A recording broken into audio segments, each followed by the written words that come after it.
Quick interruption because this fixes all content creator problems. If you're consistently adjusting your camera, losing framing when you move, or re-recording content because you drifted out of the shot, that is a waste of time and engagement.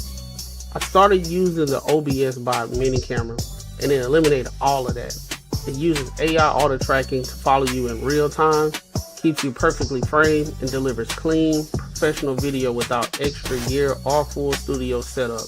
Whether you're streaming, podcasting, or on client calls, this makes you look locked in and polished automatically. Stop fighting your camera and focus on your message. I dropped the affiliate link in the description. If you're serious about content, this is an easy upgrade. As you can see, I'm testing out the camera and everything, and it's working out pretty well. Hit the link, get yours.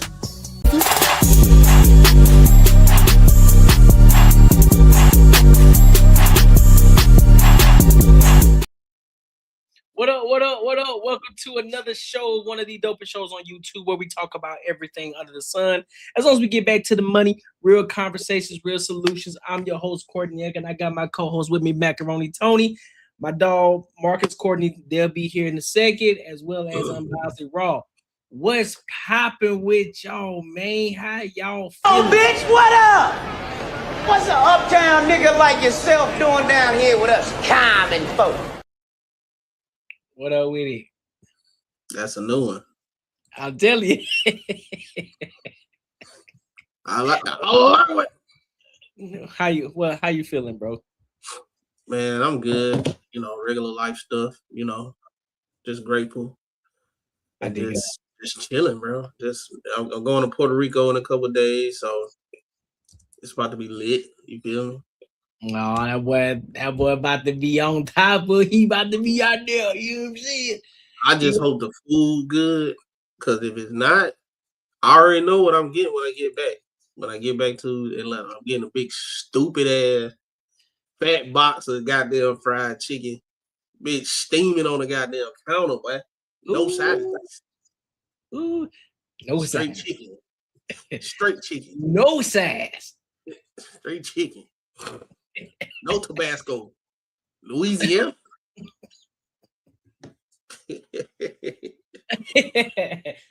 Grape soda.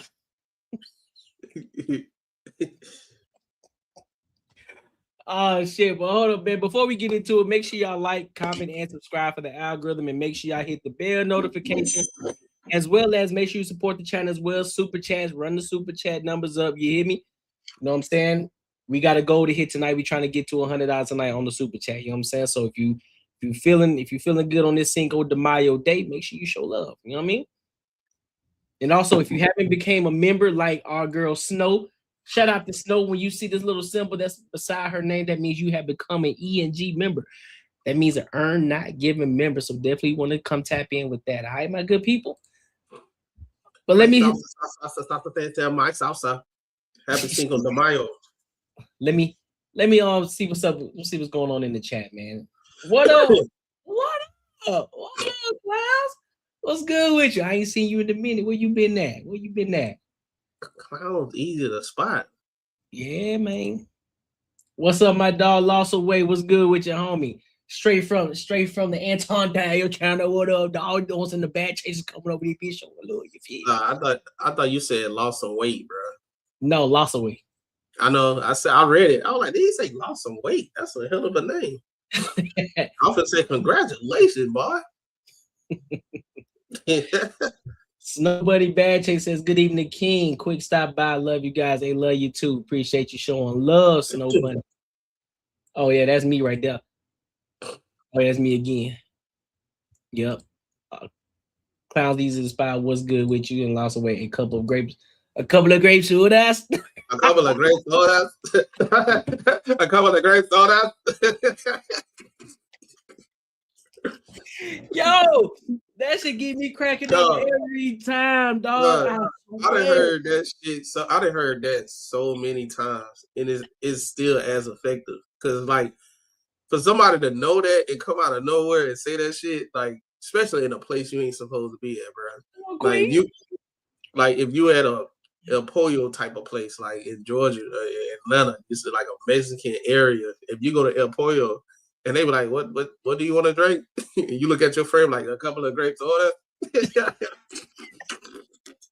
They ain't gonna know what you talking about, but your homeboy gonna know what you talking about. A couple of grapes order. That dude Martin was notorious for mocking people, bro. I'm sorry I lied to you, Martin. I just didn't want to go to Arizona. I'm sorry I lied to you, Martin. I just didn't want to go to Arizona. Oh, you lady, Martin. Dog, that dude crazy as hell, man. So look, y'all ready to go ahead and get into these topics, bro? You ready to go ahead and get into it, bro? Oh my God, this shit was funny. So we got this first topic. of the night. So I guess this Shorty went viral. And the sentiment or the context of the video. What up, my dog? Yeah, what's up, players? Good with you. So the sentiment of it is today was a hard decision. A year of gaslighting, cheating, manipulation, mental abuse. I decided God definitely wants better for me, and I'm tired of the life of sin. So there's 2 videos to this. We're gonna play the first one, and then we're gonna play the second, and then we're gonna get into it and give our thoughts and opinions on it. All right. So let's go ahead and rock out. About this, I'm so over this. You have to go. Everything has to be your counterfeit. God don't want me living my life like this. I'm 4 months postpartum having to go through all this. No. You woke up and cheated. I'm done. But you don't owe me loyalty. You owe God loyalty. And I keep saving you from the karma that you're about to get. Okay. I need you to get all your things. Do I need to take it to the Lord? Okay. You just said I cheated. Listen, God bless you, okay? God bless you. God bless you. You got to get everything that you owe, but God bless you. If you're in this situation, you most definitely can take your power back and redevote yourself to God. I already stopped sleeping with him. I'm done. Ain't no way you got to no. You have to take pain like this. If you're a woman of God, you don't have to take pain like this. Baby, rededicate yourself. Keep that counterfeit out. In the name of Jesus, you got to go. No, sir. You around here gaslighting and manipulating me. Baby, you have to go. Please get your things and go, sir. I need you to go. It's always, what did I do? Till you catch him in the lie, he ain't never gonna admit it. But you don't owe me loyalty. You owe God loyalty. Yes, you owe God loyalty, baby. I'm finna sit and read my Bible. I'm going back to church Sunday. I can't do it around here walking on eggshells in my own house. Well, I know I'm probably gonna need him for this. I probably need to just wait off and hold off. No, my help come from the Lord. Get out. My help come from the Lord. My help come from the Lord. I don't need you. And it'd be one thing if I was the first person that did this. Everywhere he goes, he gets kicked out. But these are my consequences, so I'll let you leave and deal with your consequences. I'm gonna deal with mine. Because I should have never got my life entangled into this new sin. I should have never. I'm paying for my consequences. These are my consequences. Satan, the Lord rebuke you. In the name of Jesus.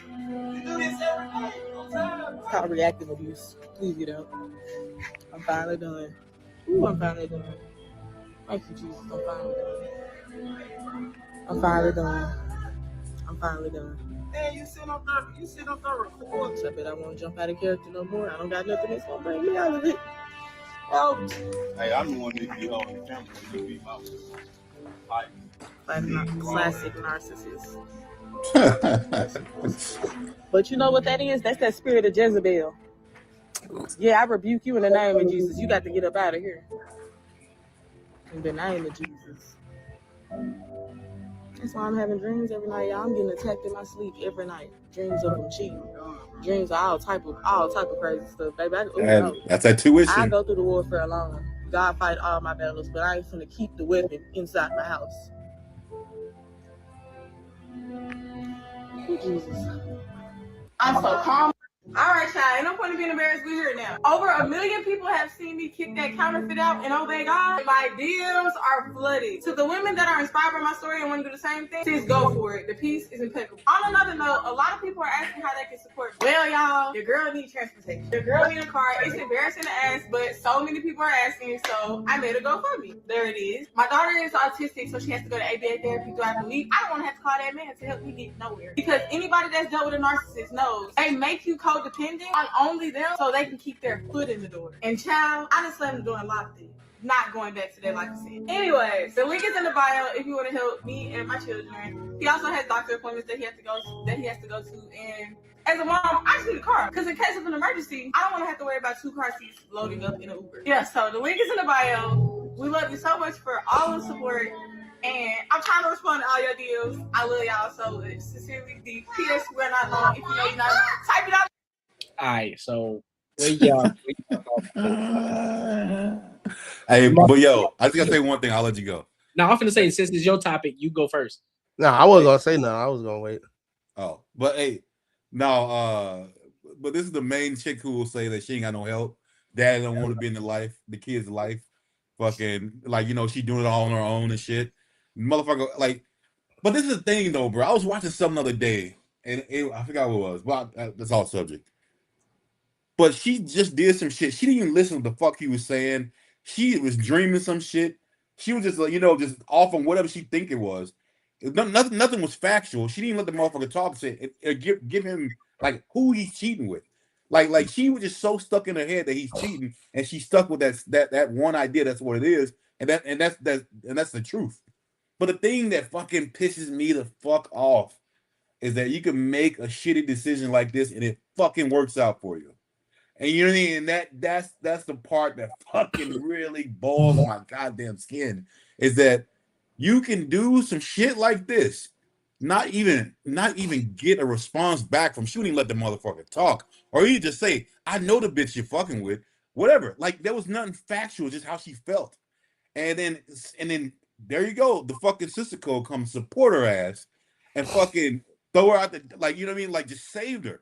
You can do something so terrible and then fucking or just not a good idea and get fucking saved like that, bro. That's the only thing that really pisses me the fuck off, man.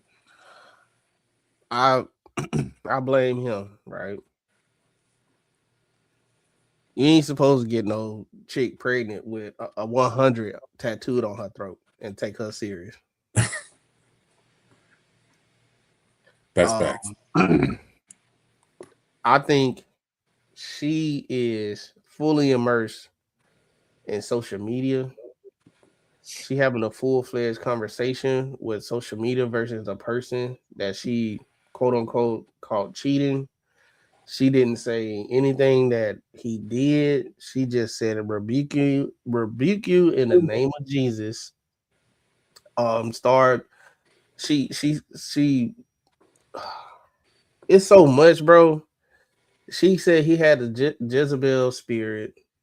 And this is what I be talking about when, like, sometimes people, when they get that newfound thing that they want to get closer to God and Jesus and everything, they become philosophical when it comes to the Bible now. Like they just coming out of nowhere with verses that they didn't heard, not read, heard, and said that's the Jezebel spirit, but I guarantee she don't know what entails a Jezebel spirit in the story about it or where it come from. She didn't even explain. All he said, man, you won't even let me talk, man, and you do this every day. You heard it in the back. He said, you do this every day. You ain't telling me nothing. Who I cheated on, X, Y, Z, this, that, and the third. And she said, that's that Jezebel spirit right there. Right? So instead of having a conversation with the guy, you on the internet, and I just look at it, it's performative, and the sister code wins again, but not for the long term, because this is going to be short-lived. She gonna get some money and she gonna get support and she gonna help, all good, you know, whatever. But just like Marcus said, majority situations where women are putting the narrative that the men leave the house. It's not that men are leaving the house. There wasn't even a house to begin with. Majority situation, they be situationships. No, both of them wasn't expecting a kid. Now they have a kid, and now they making decisions that they didn't even talk about before the kid was here. And now the relationship dynamic transferred from we just having fun with no restraints and no obligation to each other, that now we do. So my expectation of how things go is different from your expectation. We break up and the child is mine, you get out and you can't see your child. Right? And they got the issue with this one is she said what she said. And she got 2 kids.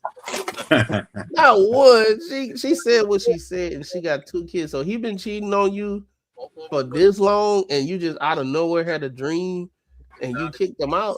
So me, I need a little more information. Like what was, and now, like what was the thing that made him go? Transfer from we just having fun with no restraint. To make him leave. Let me mute you. I'm hearing myself. No, yeah, that was raw. I think he got you playing. Oh, too. But yeah, bro, it's like I don't want to say that, but fuck it. It's like people want to be hoes and shit, live their best life and everything, and then just like what we be saying, when they get to a certain age, when shit get real and life beating your ass, now you want to turn to God. Why you always got to turn to God for help? Why you can't always just be grateful for everything that you got currently and you pray for others and everything in that nature? I'm tired of being a hoe. I'm tired of, there's no in between. There's no, I'm going to seek counsel from people that I know got good sense. It's just straight, I'm going to do whatever the hell I want to do and make dumbass choices. And then I'm going to turn my life to God. And I'm going to just make up stuff because you don't even know if you're talking to God or not. So let me ask y'all a question. What do y'all think about the fact that she held herself accountable and said that's her karma? I didn't even hear her say that. She said this is my karma. She said this is my karma. I hold myself accountable for that. I'm the one who chose him. What do y'all think about that? What do y'all take? What's y'all take on that? It's still bullshit. I say that shows ownership. She did say it, but it's one of those things of like how she's acting and then what she say. It's kind of like 2 different things. Yeah. It's like I'm holding myself accountable for picking him and all this type of stuff, but at the same time, I already know the play. I done seen this play before. I'm finna kick him out and go to the internet and know this shit gonna go viral, and I'm about to get some money. We done seen this play so many times, bro. When a chick, if he is supplying finances and she feel like she's stuck, she can kick him out and find money somewhere else. And it's funny because this actually this correlates to the whole situation with getting government assistance back in the day. It's the same shit. But now it's the internet. You got the sisterhood and everybody else. Now you can go to instead of going to the government, you can go to you can get assistance by telling a story, doing whatever doing, get viral, monetize, and make money from it. And now you can kick the dude out. And you saw she was like, she don't need him. So the dad, he was there, but now the dad ain't there. But she ain't gonna let him see him and shit. So she getting assistance from social media. You see how happy she is now that she getting money from social media. So now, guess what she gonna do? She gotta find something else. She gonna have to keep on doing it. Yeah, she ain't gonna make it easy for him at all, especially to those kids. There's no way she's gonna make it easy. And that whole accountability thing, like her saying that, yeah, it's just like Max said, like it don't equal up to she said the words, but the way she's acting and what she's talking, it just don't line up. It don't even line up to what she said. So that her even saying that it weighs nothing on like how I think about her. Like for one thing, I mean, she says that, but it's still all in her own head. We don't even know what the fuck he did. Like just saying, I chose the wrong person and I got him out, but like you don't even know what the fuck he did. He was trying to be like, yo, who prove the shit? Not even prove this, just say something. She wouldn't even fucking talk to him. And another thing is, I think I would have took her serious by holding herself accountable by like accepting the father of her children and still let him see his children, not trying to keep him away from the children just because he cheated on her. Like he still was there. He probably would take care of his kids and all that type of stuff, but she kicked him out. So she's saying she gonna do life without him. So he ain't gonna be a part of the kid's life. So my thing is being accountable is understanding who you slept with and dealing with that shit. You know what I'm saying? And understand that at the same time, even though I ain't rocking with you no more, I get that you was bad for me. But at the same time, they still the father of my kids. I'm gonna let them see their dad and all that type of stuff. But I'm moving forward and I'm doing this in X, Y, and Z. That's not what she doing. She saw money that's coming in and she said, fuck him. Yep. Super happy.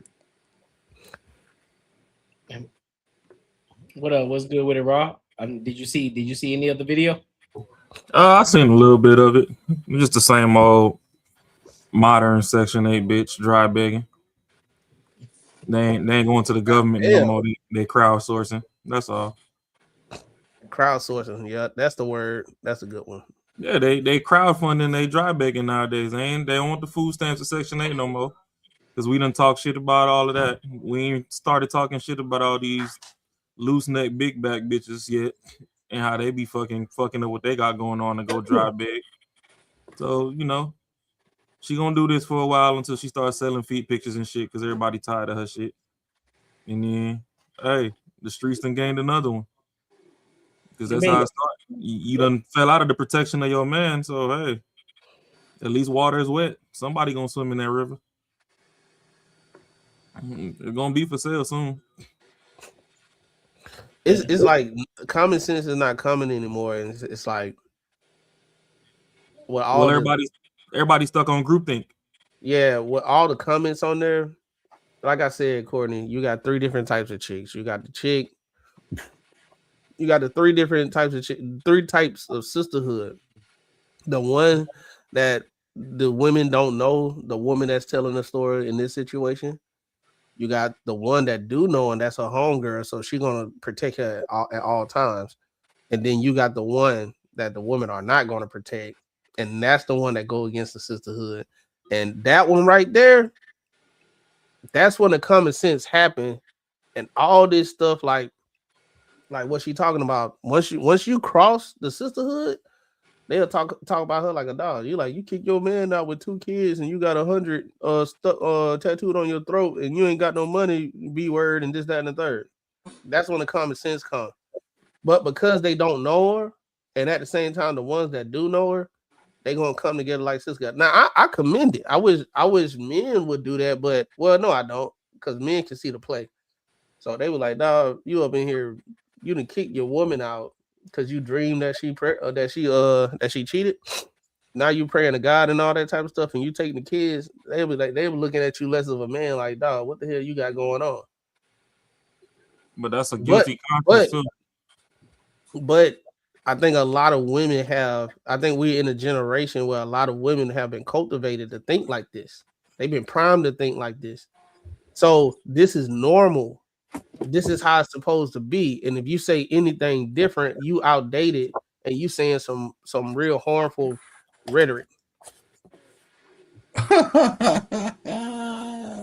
She got 17K 20.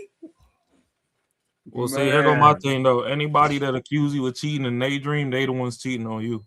Yeah, she got something going on, bro. She got 100 on her throat. I think what it is. What's the tattoo on her throat? She got. First of all, if I was to take a woman home to my parents and she had a tattoo on her throat, my dad would pull me to the side and say, "Son, what you got going on? Okay. Where you find her from?" 100. Like she loyal. Crazy. Bro. That's why she got that big ass Kool-Aid smile on, bro. Them fucking degenerates got money, bro. Another thing is some people be in financial stress, right? And then they act crazy or whatever. Then when the money comes, you see them like happy. You know what I'm saying? But this gonna be short lived. I hope she use it wisely and all that type of stuff, because either this gonna go, she finna make some more content. She gonna be like, she gonna start doing get ready with me videos or watch how I'm living, watch my spiritual journey type stuff, and girls gonna gas her up and girl, yeah, do that. And they just and overall, and I'm gonna shut the hell up. Overall, they're just showing that women actually hype up single motherhood at the end of the day. Like all those comments that you were saying, they just hyping her up just being single, and nobody don't know if he was cheating or not. No. So trees. So yeah, leave. Like a woman can literally be lying. She can have a decent guy. He might not be the best. He not the worst. He trying. It's a little rut right now. If she feel uncomfortable, she's gonna get online and say he's not being the provider that he said he was, and this, that, and the third. He changed. I don't know what's going on. His mood swings while he in season, and then she can go on the internet and say this stuff and say I'm about to leave. I guarantee it's gonna be thousands and thousands of women saying leave that boy, even though he got kids. Leave him. You're not happy. Leave him. But they don't know the whole in and out what's going on in that household. It's like it's always the women that go online, and like I said, this Courtney, anybody that go online to seek the validation first to get ahead of everything, I always question it. Like nobody asks for that. I always question it. You have a motive. It's a reason why you did that. Opening the camera up and packing his shit up with one hand and get him out of there and not saying nothing. It's a motive. That's weird. That's weird behavior to me, bro. Like if I'm in the midst of something that I don't like, if I find out that my wife is cheating on me or some shit like that, and I put on the camera and I start recording her and doing this, and I I watch it and upload it to social media, I would feel like a dumbass because I done let the world in on my privacy. But with them, they champion it though. They think it's like strong and like women like chaos independent. and shows. That's the reason why they like soap operas. This is soap opera shit for them. They like that shit. So But again, bro, back in the day when they were watching soap operas, they internalized that shit and they really felt it. That's the reason why they be crying and shit. You know what I'm saying? Yeah. They be crying and shit, so they really feel that shit. And you ever walk in the house while a soap opera on where the dude was cheating on his wife and everything, and the dude walked in, he ain't even did nothing. The women looking at him crazy. You're like, what I do? Men. You know what I'm saying? Right? So now when they see it like somebody live doing it, they internalize that shit and they feel the same. So they put themselves in that situation as if they are that. And the reason why they gravitate so close to it, because a lot of them do the same dumb shit that she was doing. I guess, let's say he did cheat and he wasn't the type of guy and she been stressing everything. A lot of those women be with those type of guys. Hey, yo, the next thing it's gonna be like the same narrative, but she's gonna be beating the shit out of him, and he ain't gonna be doing nothing back, and it's gonna be so accepted, and motherfucker, her GoFundMe count's gonna be through the roof. Eventually, that shit's gonna be going down. Like they're gonna be accepting like DV on demand. It's gonna be all good. I just think she needs to change the rating on that throat. Because she got 2 kids, so it might be. I didn't get to. Yeah, I mean the coochie wet. That don't mean the throat good. I done told you. She probably could have had more kids. I don't trust no woman that got that bubble coat for a neck. You see, even Kamala had that damn North Pole jacket around her neck. 100. Yeah, it ain't 100 because she ain't using that throat. I need to see some veins in that motherfucker. If it's all fluffy, the only thing you doing is swallowing food. That's why you dry begging now on the internet. Talking about I caught this man cheating in the dream. Yeah, I'm accountable for when my shit actually get wet. That's some clown shit. Now these chicks crazy these days because now let's say he ain't a shit. He ain't shit. Let's say he ain't shit. Right? All the women champion, hey, leave. We even got the shit going on where women are talking about how to leave a good man. Mm-hmm. Do you? And then they champion that too. Yep. They champion how to leave a good man. Yeah, then they go get their ass beat. They gonna get missed. You don't run into the good ones too many times. Nah. You get 5 of them in your lifetime. And we just be on number 8, wondering why. Oh well, everybody say he good. Why he don't treat me right? Because He see that your shit stink. So let me go ahead and get these little 30-minute rental sessions, and I'm gonna drop you back off. I'm not gonna deal with you. My thing is, how is she independent if she getting crowdsourced funding? Like she said, she got 2 kids. She says she don't got a car. Huh? Oh, she got a car now. That's the illusion. Yeah, she didn't have a car. She literally said all the stuff that she's struggling, and us as adults, we were like, yo, that's some serious stuff with 2 kids, bro. Like no car, no transportation. You don't know how you gonna pay your rent and all that type of stuff. And you know, if it wasn't for this video, like what would be the situation? And you got a kid on the spectrum. And yeah, and you got a kid on the spectrum. That's real hard. You know what I'm saying? I know that throat ain't 100 either. No, none of that. If this didn't work out, she would just let him come back. Good throat don't reproduce retarded kids. Well, that's cap, but yeah. No, it's not.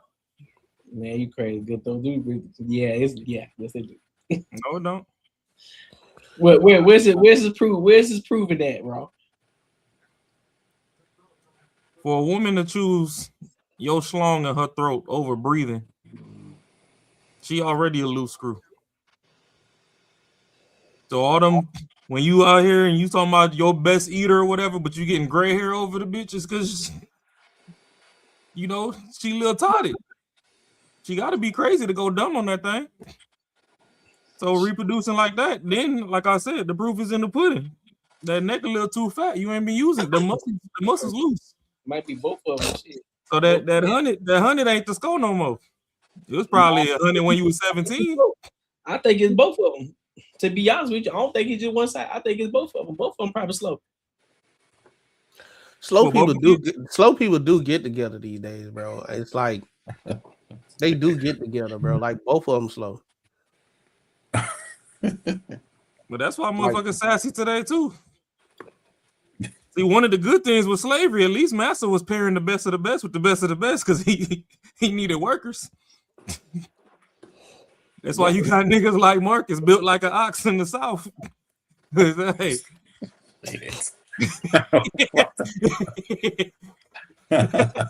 They was pairing the best genetics with the best. Now niggas out here free range and they picking retarded bitches. Yeah, big old dumb niggas. Nigga came in here firing off, boy. What the hell?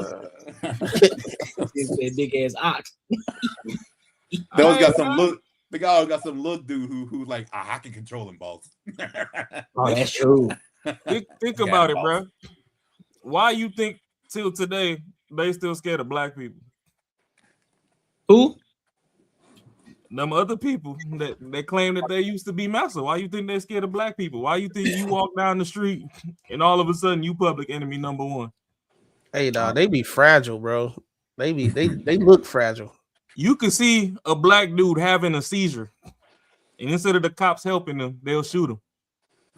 A white boy be in traffic, 20 guns slung over his shoulder, and they take him to McDonald's on the way to the precinct. That is true. That's because they know what they bred, you know, us quote unquote for. They know that they bred us to be stronger than them and all that. Look at sports. Any sport a black dude put his mind to is over with. He in the Hall of Fame. I don't care if it's table tennis, football, golf, swimming, ice hockey. It don't matter. As long as they put their mind to it, it's up and it's over with. And they out there fighting for their life to the point where you ain't see too many black people switching genders to go beat up on women. They the ones that's like, oh, I gotta get a gold medal in life somewhere, so I'm gonna just go ahead and buy these titties and go over there and go beat up on the girls. It's male.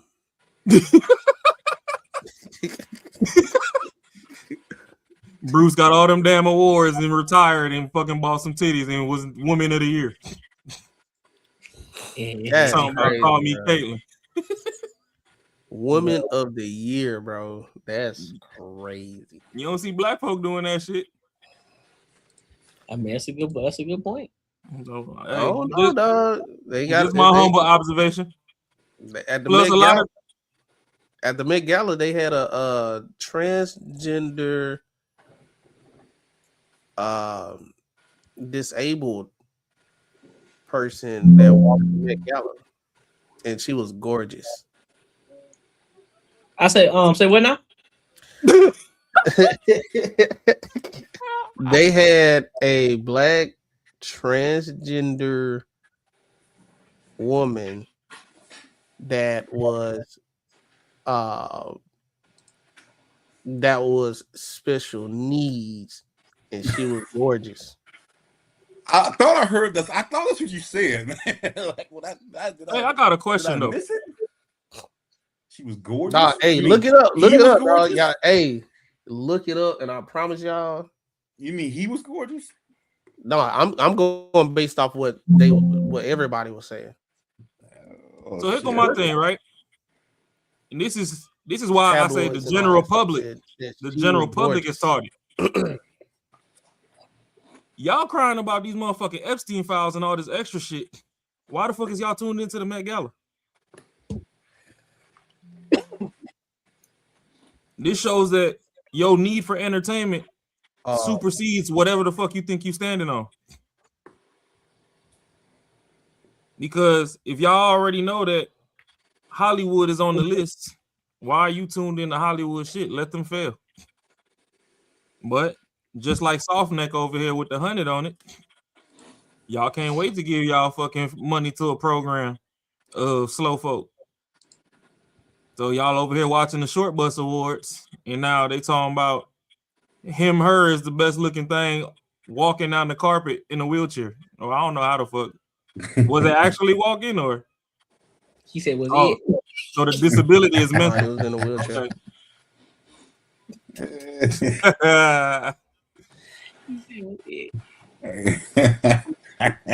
So yeah. Stupid. But anyway, y'all go donate to Soft Throat. I don't know why y'all do this shit for free, but hey, women love their little echo chamber, so y'all do what y'all do. Me, I like life like Sam's Club and Costco. Even if you got an OnlyFans, send out the sample if you want my money. You know what I'm saying? Hey, make sure y'all like, comment, and subscribe for the algorithm. Make sure you hit the bell notification. Don't forget to support the channel. Super chat goals are up, so make sure you show your love and support for the retirement fund. You understand me? So I want to get to this other topic real quick before we get to the main topic. So, do y'all remember Blue Jasmine? Do y'all remember Blue Jasmine? Do y'all know who Blue Jasmine is? Blue Jasmine. Yeah, that's that. That's that crazy. That's the crazy chick that be talking about she a baddie or something like that. Yeah, saying that she was a baddie. She was dating a dude, and when he broke up with her, you know what I'm saying? If got to go with it, he gotta still pay her rent and shit like that until she get back on her feet. Yeah.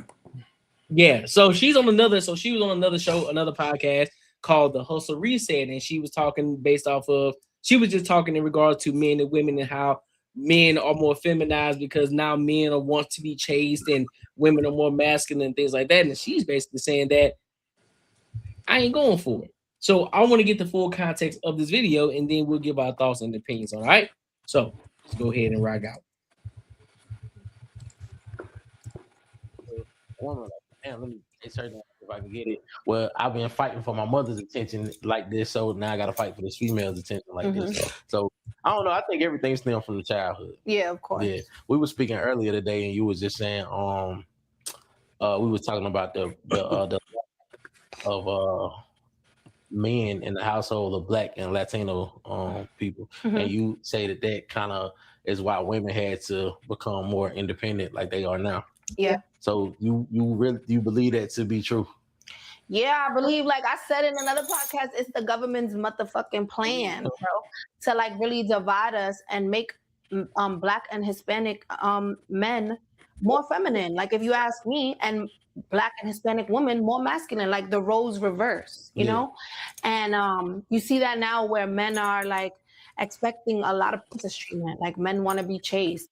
Men want to be dressed all flashy. They want the attention on them. They barely talking to bitches in the club. It's like, I don't know what's going on. It's confusing. Like, it's like the girl's usually supposed to come outside, be sexy, be stiff, and wait for the men to come to her. But now it's the other way around. Niggas is coming in all dripped out, all fly, like just to be, you know what I mean, chased down, like basically. Yeah. So I can speak for me personally. I'm not gonna say it's sassy or nothing. Like a lot of women, oh yeah, I want him to spend some money on me. I'm not chasing you. If you want me to spend some money on you, you better come talk to me because I don't have to chase. I'm a big fish in a small pond. And I enjoy my little pond. But if I come over here to your shit, I got that same mentality. So why would I chase you down or holler at you when I'm already used to this type of treatment over here? So I don't think that's sassy. It's just I think it's sassy. I think men were like, just the masculine energy is created to hunt, to chase. Yeah. After, to obtain, to achieve, you know, like that's all masculine energy. So when you don't have those energies towards women, whether you have money or not, like what because you have money, you don't want to hunt no more, you don't want to eat no more, you don't want to chase no more. No, because then you're gonna call me a simp. That's not that's hey, not pause it. Us. You see how strong that throat is? You see how it's put together? This nigga, man.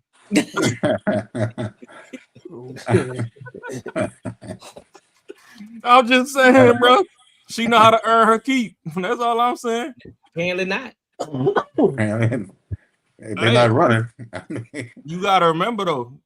Another caveat of it is a lot of them don't want to be kept, but she know how to earn her keep. You see how tight that throat is?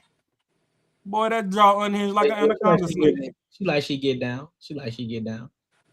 You know when you watch National Geographic, you watch that anaconda swallow a cow whole.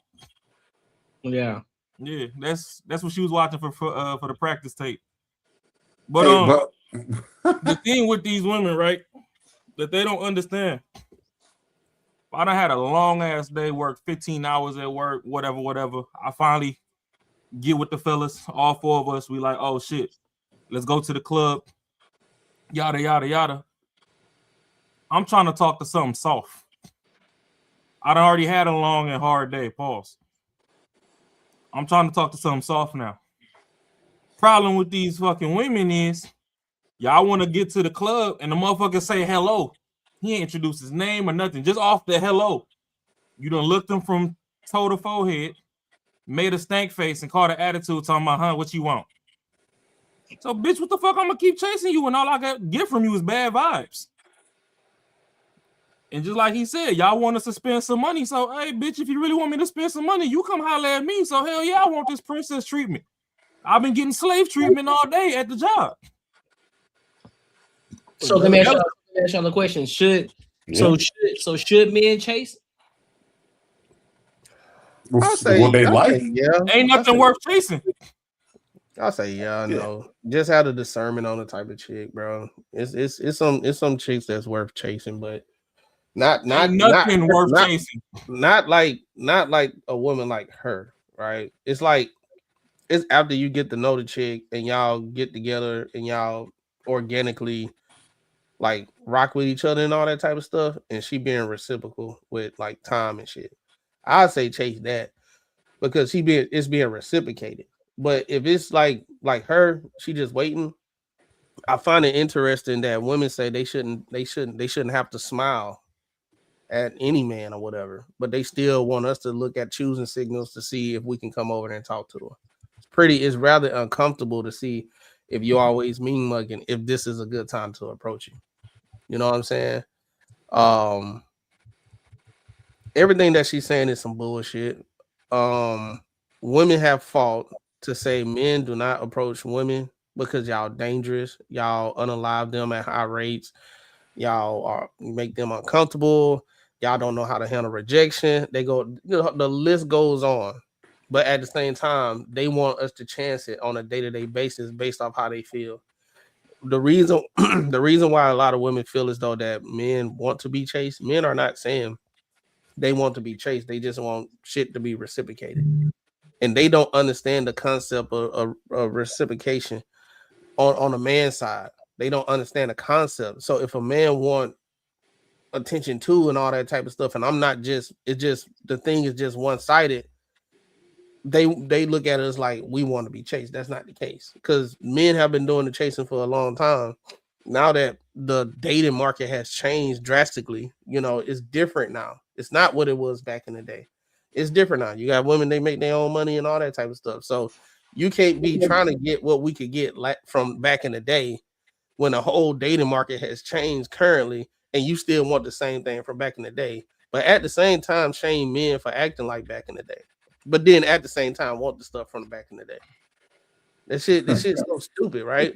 Because they the one that said do not approach them because we dangerous. Okay, we kept on doing it. They put us on blast. People lost their jobs, lost their lives, and all that type of shit. All right, dudes start backing up. Right now, they talking about why men don't approach no more. Right? Because the pussy stink. It's like everything that they fight for, they end up regretting it later because their message is not clear. We understand, I guess, men that we ain't had no problem with women. We understand when women say men don't approach us. They only want to be approached by the top of the top that they attracted to. They don't want the randoms to come approach the ones they not attracted to. But at the same time, they still like those randoms that they're not attracted to pull up on them, because it gives them that kind of satisfaction of I still got it. Now that men, even the men that's probably men that they not looking at, are reserving themselves, it bothers them. That's the reason why they don't go online and talk about they TED Talks all the damn time, to prove that they are top of the line type of chick and shit. Right? So it is what it is. Like, what you expect? If y'all champion online on a day-to-day basis, you don't need a man. Men are broke. Y'all not making no money, right? They said if you broke, stay home. You too broke the date. All right. Broke is subjective. So I could be making 50,000 and a chick might be making 30. She still may say I'm broke. She want a dude that making 100K. But if I'm making more than you and I can take you and do other things, we should be straight. But they say you broke. So dudes are staying home, and now they turn around and making meet and greets and speed datings, right? They got speed dates going on, and there ain't number of women in there. And they say, where all the men at? Shit, at home, they too broke to date. This is what y'all created. But now y'all out here, right? Now y'all out here, and it's always, we don't know what the fuck going on. Y'all need to go talk to the women that's spewing all the bullshit that y'all talking about on a day-to-day basis. That's pretty much it. I mean, they look at it like the way I see they look at it is almost like, well, shit, Mac, you know about this, like getting in a fraternity. Like if you're in a fraternity, you go through some fucking hell to try to get into that bitch, and you keep coming back and you keep fucking working at it. You keep doing it. It's almost kind of how like their mentality is. The mentality is almost like you gotta bust your ass and go to the uncomfortable to prove to me that you should be allowed to be with me, which is fucking stupid as shit, man. Only people that'll do that would be lames and fucking and simps that'll fucking actually do that type of shit. So the dude that's sitting in the corner not talking to her, hey, he got something about himself. He's like, man, I'm not putting myself through that. Like, I'm not gonna go to holler at someone and say hello, and she say just like what Ross said, was like, okay, whatever. And she still expects you to fucking keep talking to her. Like, man, you crazy, bro. Like, nobody gonna do shit like that. They all be lying. They be capping online, bro. Because like the way, if all these women, what they saying, what their requirements is, and all that shit, we wouldn't even be having these conversations. We wouldn't even be having these conversations because they'll be selecting a guy that's competent, got emotional intelligence, they got all these type of things. But that's not the case. Long as that woman like really like you, you don't need to make the money. They get digged down, everything straight.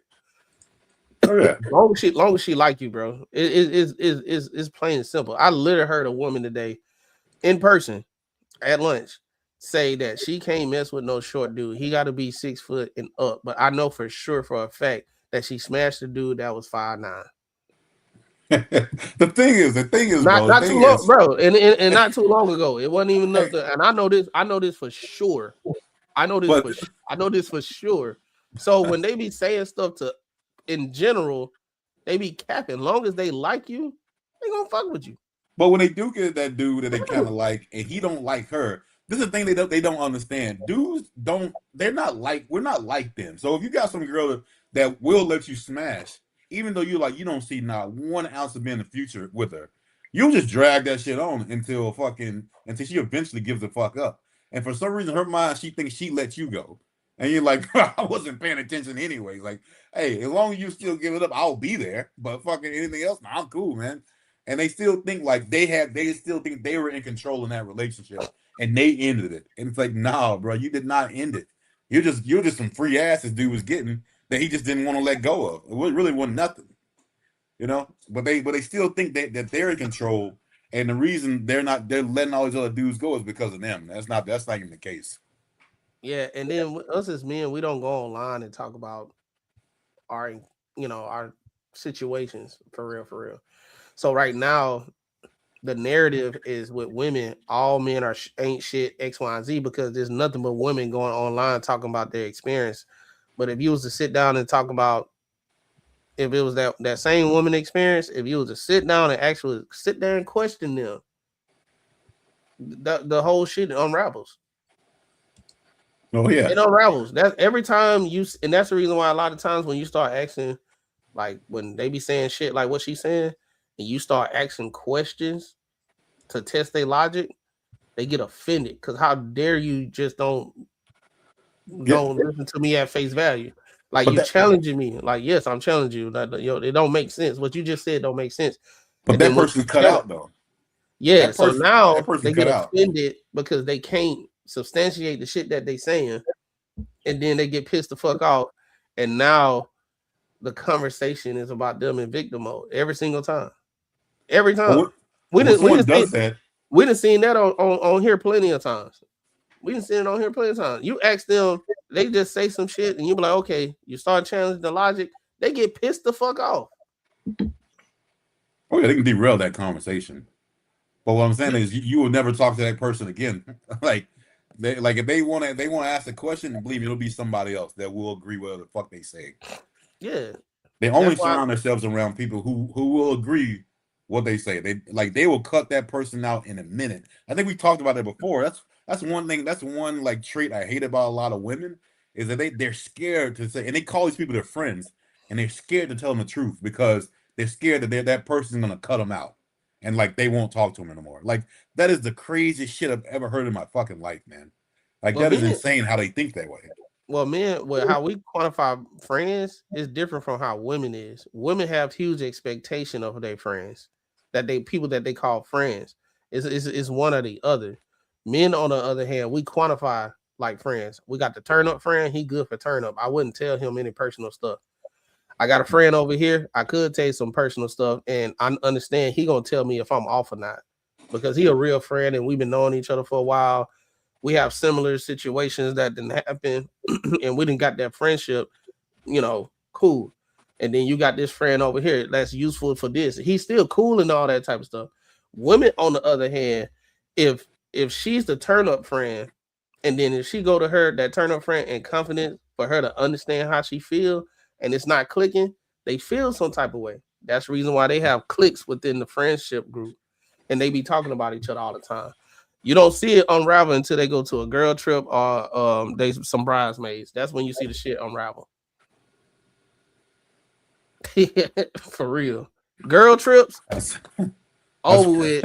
Bridesmaids, over with. That's when they come back with a couple less best friends. Yeah, they ain't friends no more. They ain't no friends no more. Yeah. But yeah, she capping, bro. She capping. She all that shit sound nice. The shame men because we ain't trying to get with certain demographic of women, but the certain demographic of women getting snatched up. Certain demographic of women getting snatched up. It's just not y'all. That's all it is. Because y'all are those type of women like her. They are they clones basically. Because how you gonna say you an individual, but y'all look at the same videos and get inspired by the same bullshit? Long lashes, throat tattoos, dressing naked, and just saying that you a bad bitch. How many women talking about they a bad bitch? Her neck ain't they a baddie. She used her throat tattoo. Just a bunch of women that use their throat tattoo.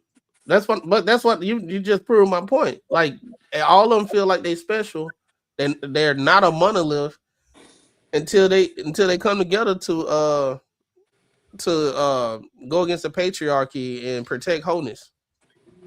They're not protecting the wholeness. That's my problem. They fucking up the whole economy. I mean, they need to shut the fuck up. You talking about? Okay, so we all know. Men try to tell y'all from our side of the street all day. We know that y'all like the pookies. Let me be a pookie in peace. If you want the nigga with the money, that's normally the nerdy ass motherfuckers in a lot of these situations. So when you go to the club and it's the nigga that you don't like, be nice to him. Let that nigga pregame you like he used to do your mama, so I can come in and scoop you for the free when you see this Prince swinging in these damn gray sweatpants in the club. Let that man give you the hypno juice, so when I come over there and this pendulum slap off both my thighs, you can be like, oh, you know what? Thank you for the drinks tonight, but you know, I just ain't really feeling good. Then you sneak off with me. Then I can put you through that motherfucking mattress and cut you back next weekend so you can go do it again. Y'all trying to find love in the club, it ain't there. I ain't never seen y'all bitches talking about, oh, you went to Barnes and Nobles and couldn't find a nigga. But that's also the thing too. So y'all in the wrong environment. That's what created the manosphere too. That right there. What? I'm not saying that you're wrong, but I'm saying that's what created the manosphere for the individuals that, you know, they call the incels, right? The ones where they wasn't getting the attention, you know, and so they were the ones spending money on shorty in the club, and then they were the ones spending money on the shorty in the club, and then the pookie was the one to go out and get them. So that's why the manosphere came in and said, hey, stop spending your money on these bras if they ain't reciprocate. Tell them hoes no.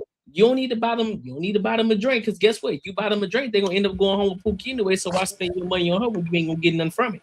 And so that created a whole dynamic, and then that's where women started to get pissed off. And it's like, oh well, shit. What you mean? See, this is that manosphere bullshit. That's that toxic masculinity. Like, nah, he was just telling them dudes to wake up because Pookie was over there getting the box while you taking her out to dinner, paying $500 and getting your doggy bag and taking over there and giving it to him. That's what created them. That's what created the entire manosphere, bro. Yeah, basically you had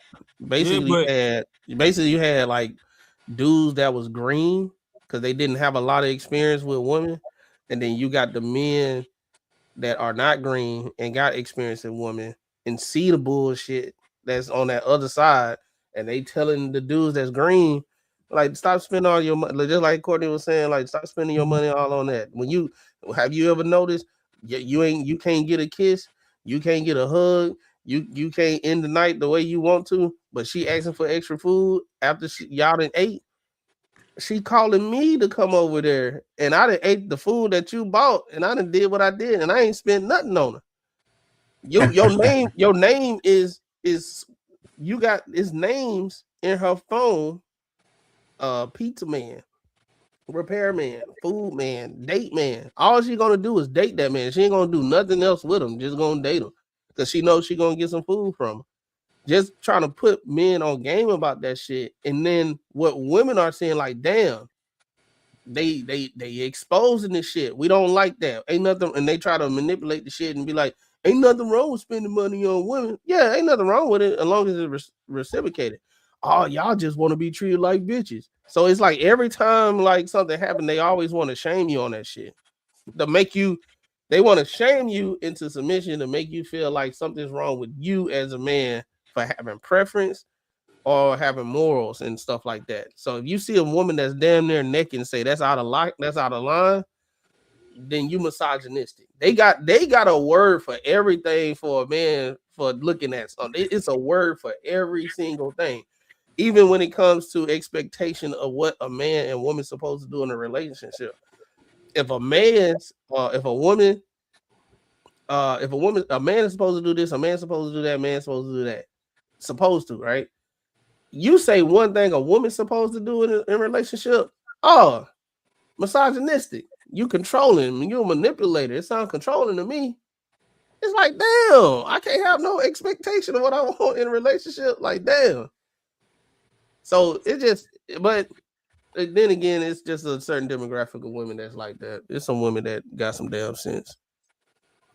But the problem is the men equally don't want to listen.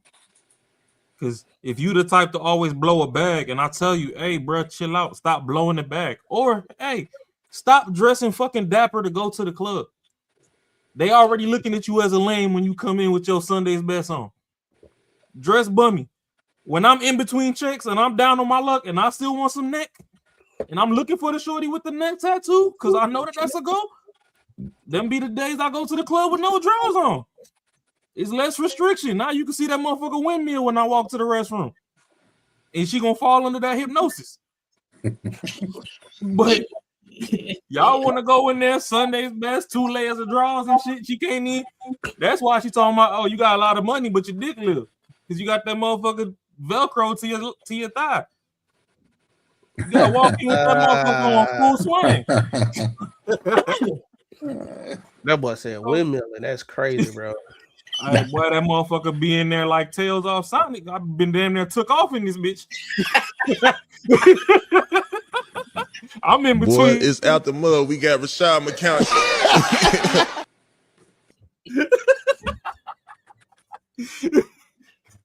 Boy, I finna drop this off in something tonight. Y'all got me fucked up. This is crazy, boy.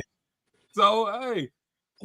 So the thing is, we be trying to look out for the simps and protect them. Like, hey, stop buying shorty 5 drinks. You know, after 5 drinks, she not trying to hear nothing you saying. Get her one. If you want to buy 5 drinks, buy it for her whole table. Now you done unconsciously bought the hoe because now your friends, now her friends gonna be telling her, oh, you gotta go get with him. He got money, blah. They gonna start hyping. So now that you was the ugly nigga, they gonna start hyping her back up into getting you to make you look handsome. Because now the whole friend group like, oh, we need him. But now y'all be zoned in on one chick and you buy that one chick drinks. Then the nigga like me in between checks and stress the fuck out come in. And that motherfucker doing jumping jacks the whole night through the club. And she like, ooh, I want to go work out now. Now you mad at me because I done took her ass to EOS and gave her the best. So that's the thing. A lot of these motherfuckers just don't listen. And then women hate the fact that, you know, the man that they trying to talk to is listening. And by the time a motherfucker get up, if you done been verbally abusing me and all this shit while I was down, when I finally get up, I don't want you no more. So I got this little $40 for you. You know how to get it. And if you don't want it, keep it pushing. What you won't do, your friend will. Now y'all in the girls group falling out because of that. You know we ain't supposed to be sharing no nigga. Well, first of all, bitch, you wasn't sharing what I wanted from you, so she gave me the full spread. I thought it was Jet Magazine by the time I got to page 7.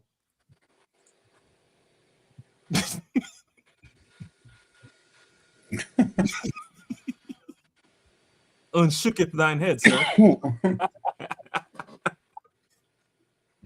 Yeah, y'all crazy, bro. Y'all got anything else?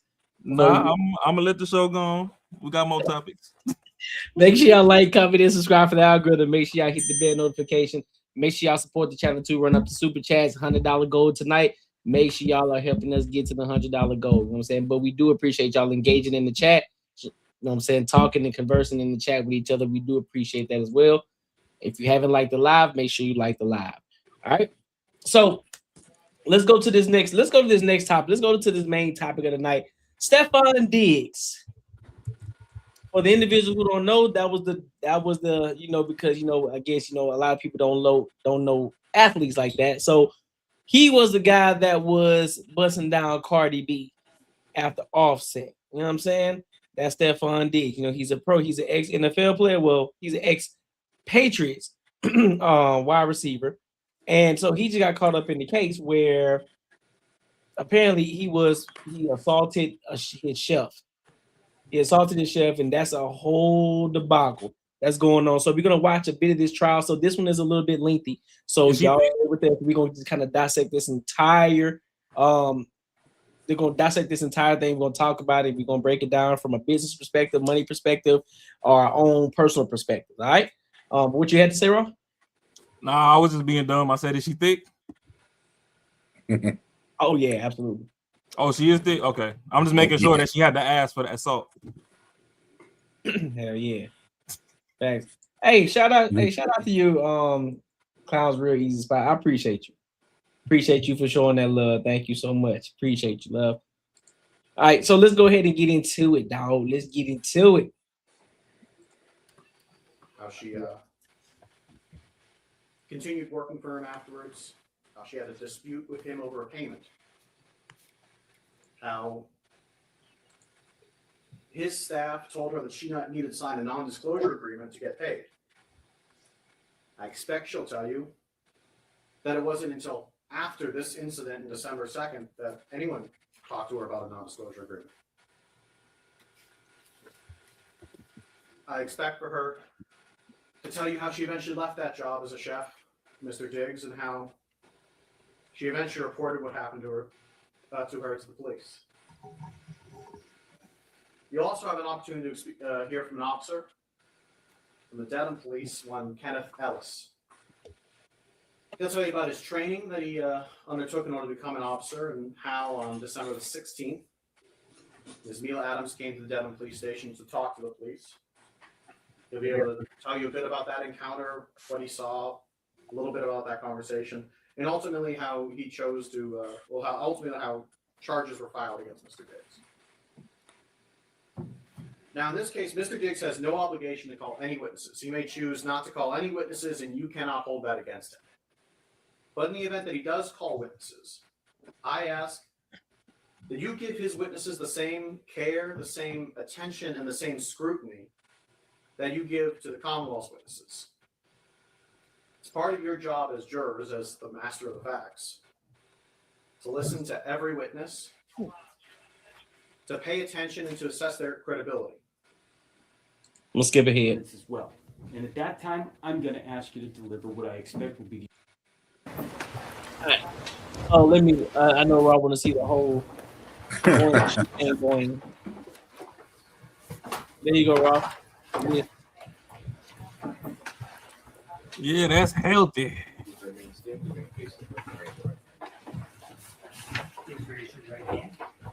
I mean, oh yeah, that could go in a circle for sure. You know how old she is? Good afternoon. I don't know. She looked happy in court though. Them headlights was on before she sat down. Spell your last name for the record. Jamila, Jamila, Adams, ADAMS. And do you normally go by Jamila or? I go by Mila. Mila, okay. And what do you do for a living? I am a professional chef. I have been working in the industry for 13 years.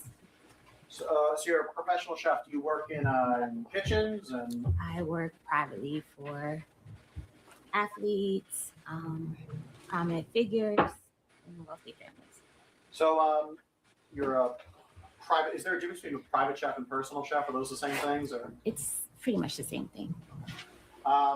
And how long you say you've been a private chef? 13 years. 13 years. And what sort of training did you take to become a chef?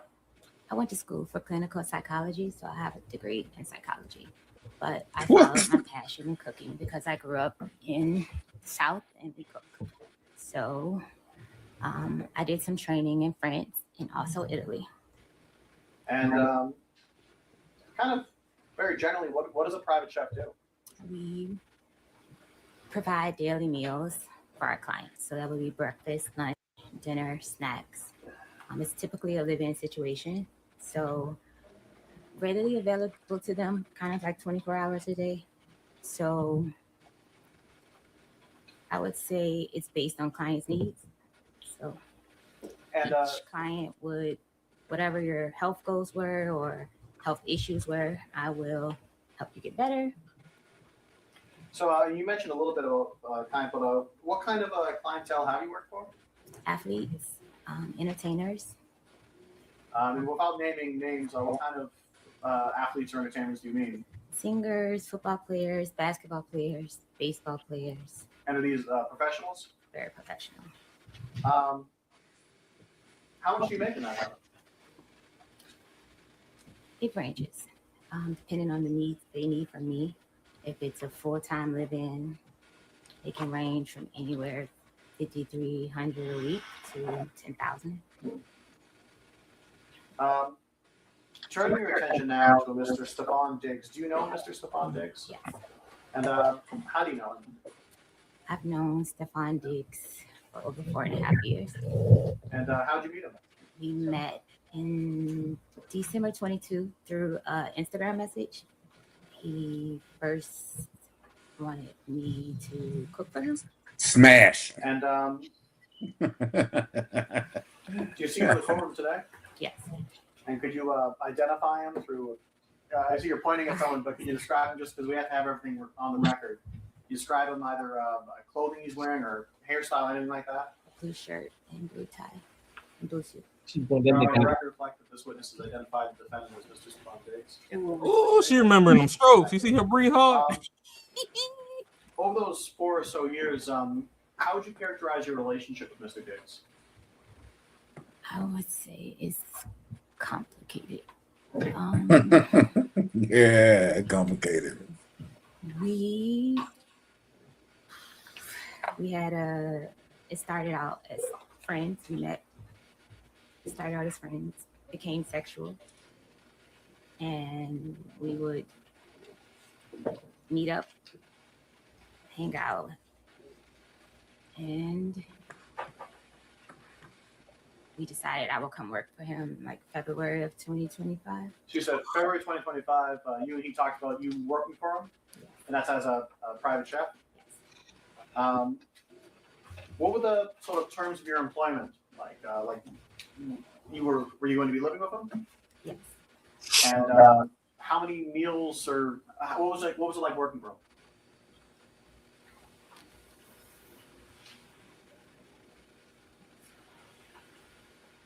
Can you say that again? Yeah, it is.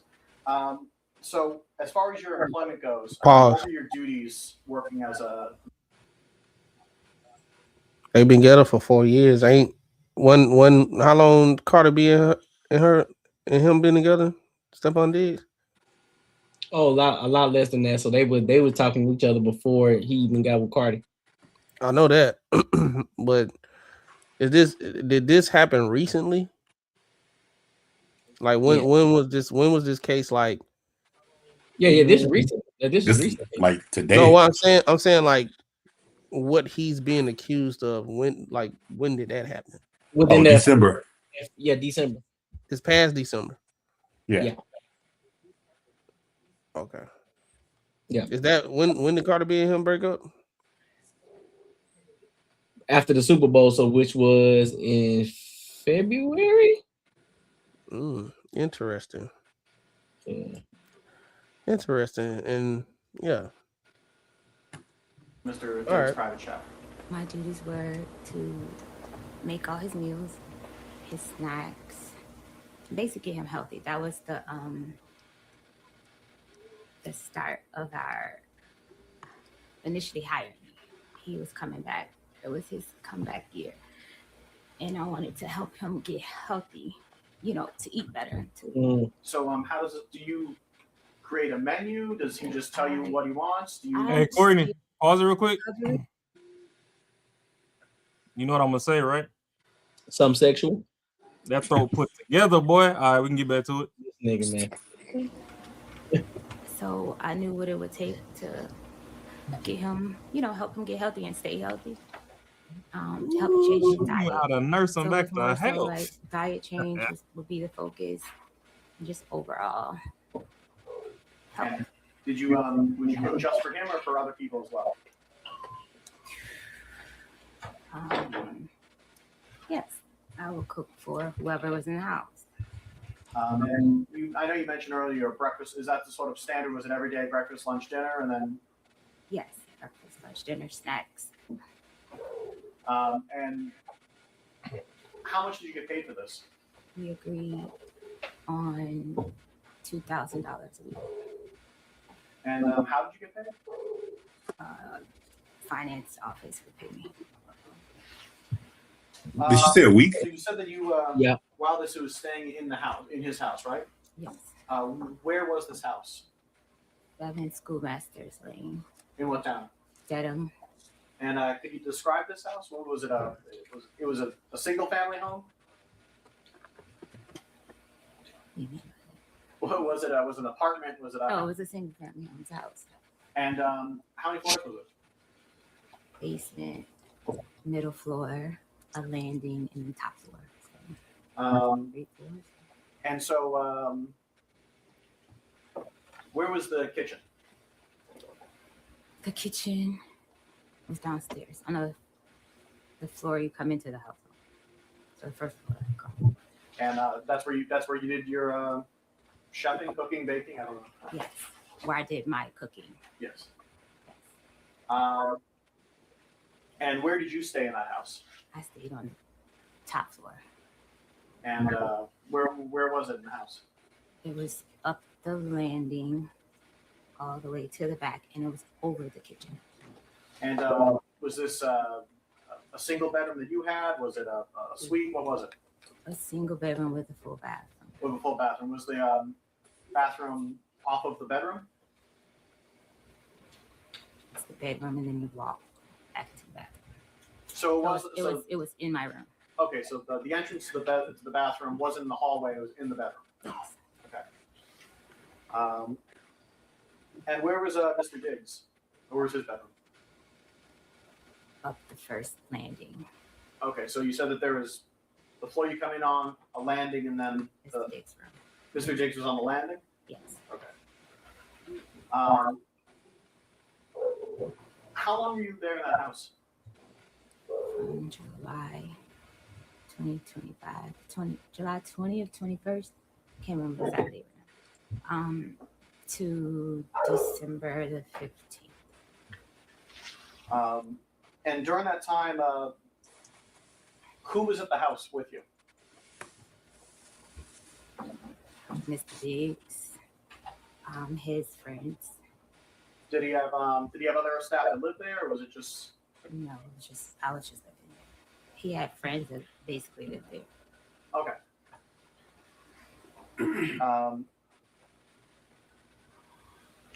And while you were living there, was it a kind of regular schedule or thing? How did that work? Yes, he gets a different schedule by the week, but it will change by the day sometimes. Sometimes he will have to go in later or earlier. So I will often ask at night what time you have to be at work, so I can have breakfast prepared for him to do. Turning your attention now to November. Around November, did any sort of friction occur between members of his staff? Yes. And what was that? Friction. Say that again. Friction. Was there any sort of maybe I should say this. What, if anything, happened near the end of November? Yes.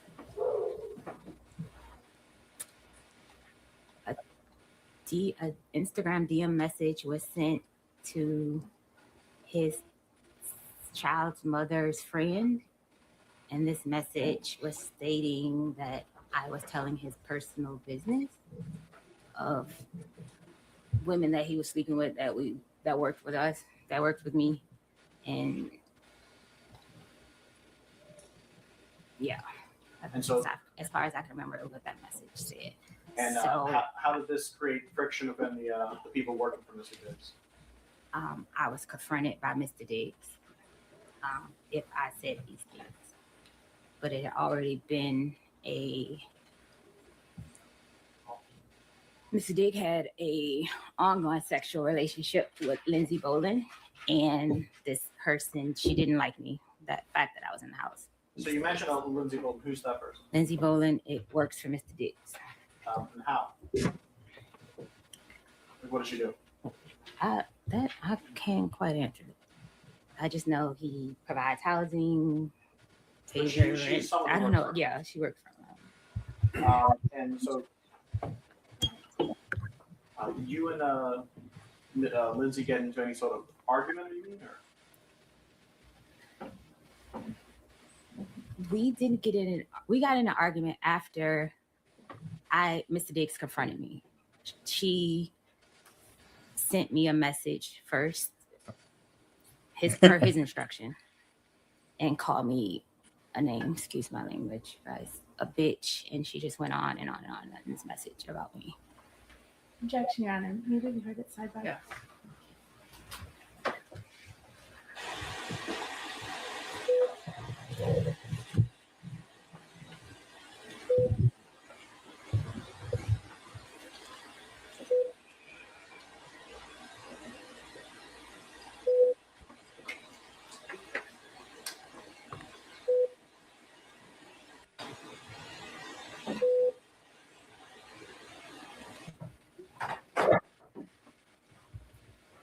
At some point, were members of Mr. Diggs' staff going to go down to a trip to Miami? The whole staff was supposed to go. Yes. And you said the whole staff. I wasn't finished on that last question. That's fine, but I'm asking questions now. Okay. So at some point, members of his staff were supposed to go down to Miami, right? Yes. You said the whole staff. How many people was this? His assistant, myself,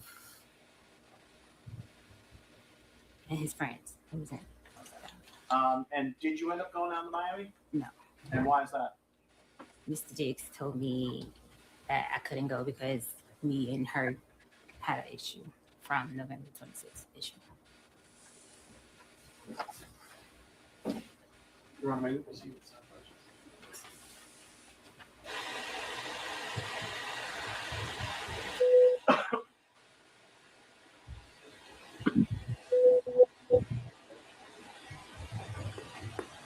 All right, before I keep it going, y'all got anything so far? Y'all see anything in this right now? I think she thought this was gonna go like what she heard about. She just make a claim and they gonna be on her side, and he gonna be on trial, and they finna roast the shit out of him, and she thought she was about to get paid. She don't seem like she been prepped for this at all. She don't look like, yeah, she didn't get prepped for this at all. Like the way she answering, it's like I don't know what her legal counsel was doing, but they did not prep her at all for this. And like she's stumbling over stuff. Like we don't know if he actually hit her or not, but it's all about what you can prove. And at this point, like how she answering questions, shit, it look like, oh, he hit. Yeah, but I'm talking about assault, like physical assault. But, oh no, she was assaulted mentally. But yeah, dog, I think they did a poor job to prep her, bro. If she was, I think she thought this was about to be an easy layup, and she about to get some money from Stefon Diggs because everybody hated him because of Cardi B and shit. She thought she was about to make some money, but She definitely is. She getting roasted right now. Like I'm pretty sure this ain't even the beginning. Goddamn. Oh, that shit gets way worse. Like way worse. Like she timid. She not ready for none of these questions. She was just, I'ma say he hit me. And that's all he fucking all these other bitches and shit. And I'm about to say that he was fucking these bitches and shit. And I'm about to get my money. Hold on. I think at this point right now, she got that feeling like, oh shit, this ain't going how I thought it was gonna go. like oh shit. She got the bubble guts. You'll still throw some like woman. You'll see her throw some shit in there that she wants to like get some sympathy for, and they're like, no, that's not what they ask you. Like you can tell. She look like she about to raise her hand and be like, can I go take a shit? I need cash. Yeah, that's pretty much what it is. Did it get hot in here? My armpit's sweaty.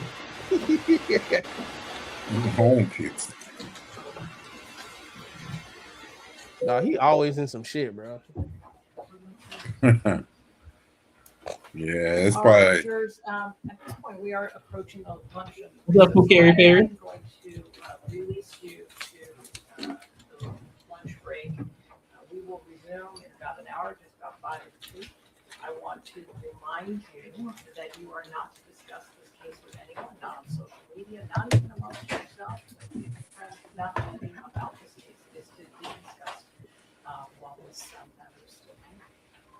Instructions earlier about that. I want to remind you as well. And you should have your lunch waiting for you. All right, so let me go to this other part. You had gotten paid. 2 to 3 weeks that you had gotten, right?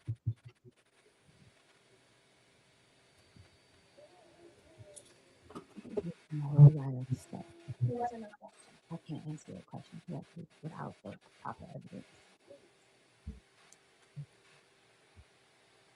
You had a minute, coach? She's sweating hard. Yeah, it look like it. Memoirs of a headboard. You recognize this document as text Can y'all hear it? between you and Sonny? It's Yeah. low, but I can hear it.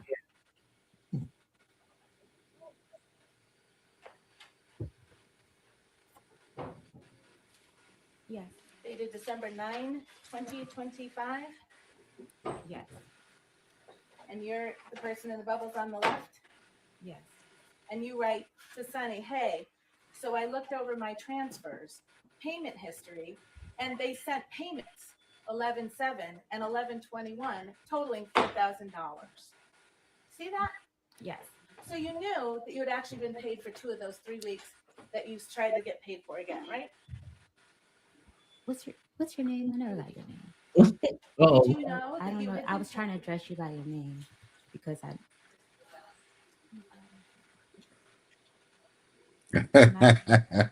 Hey, hold on, Corey. Hey, look. What somebody start looking at somebody, they ask you a question.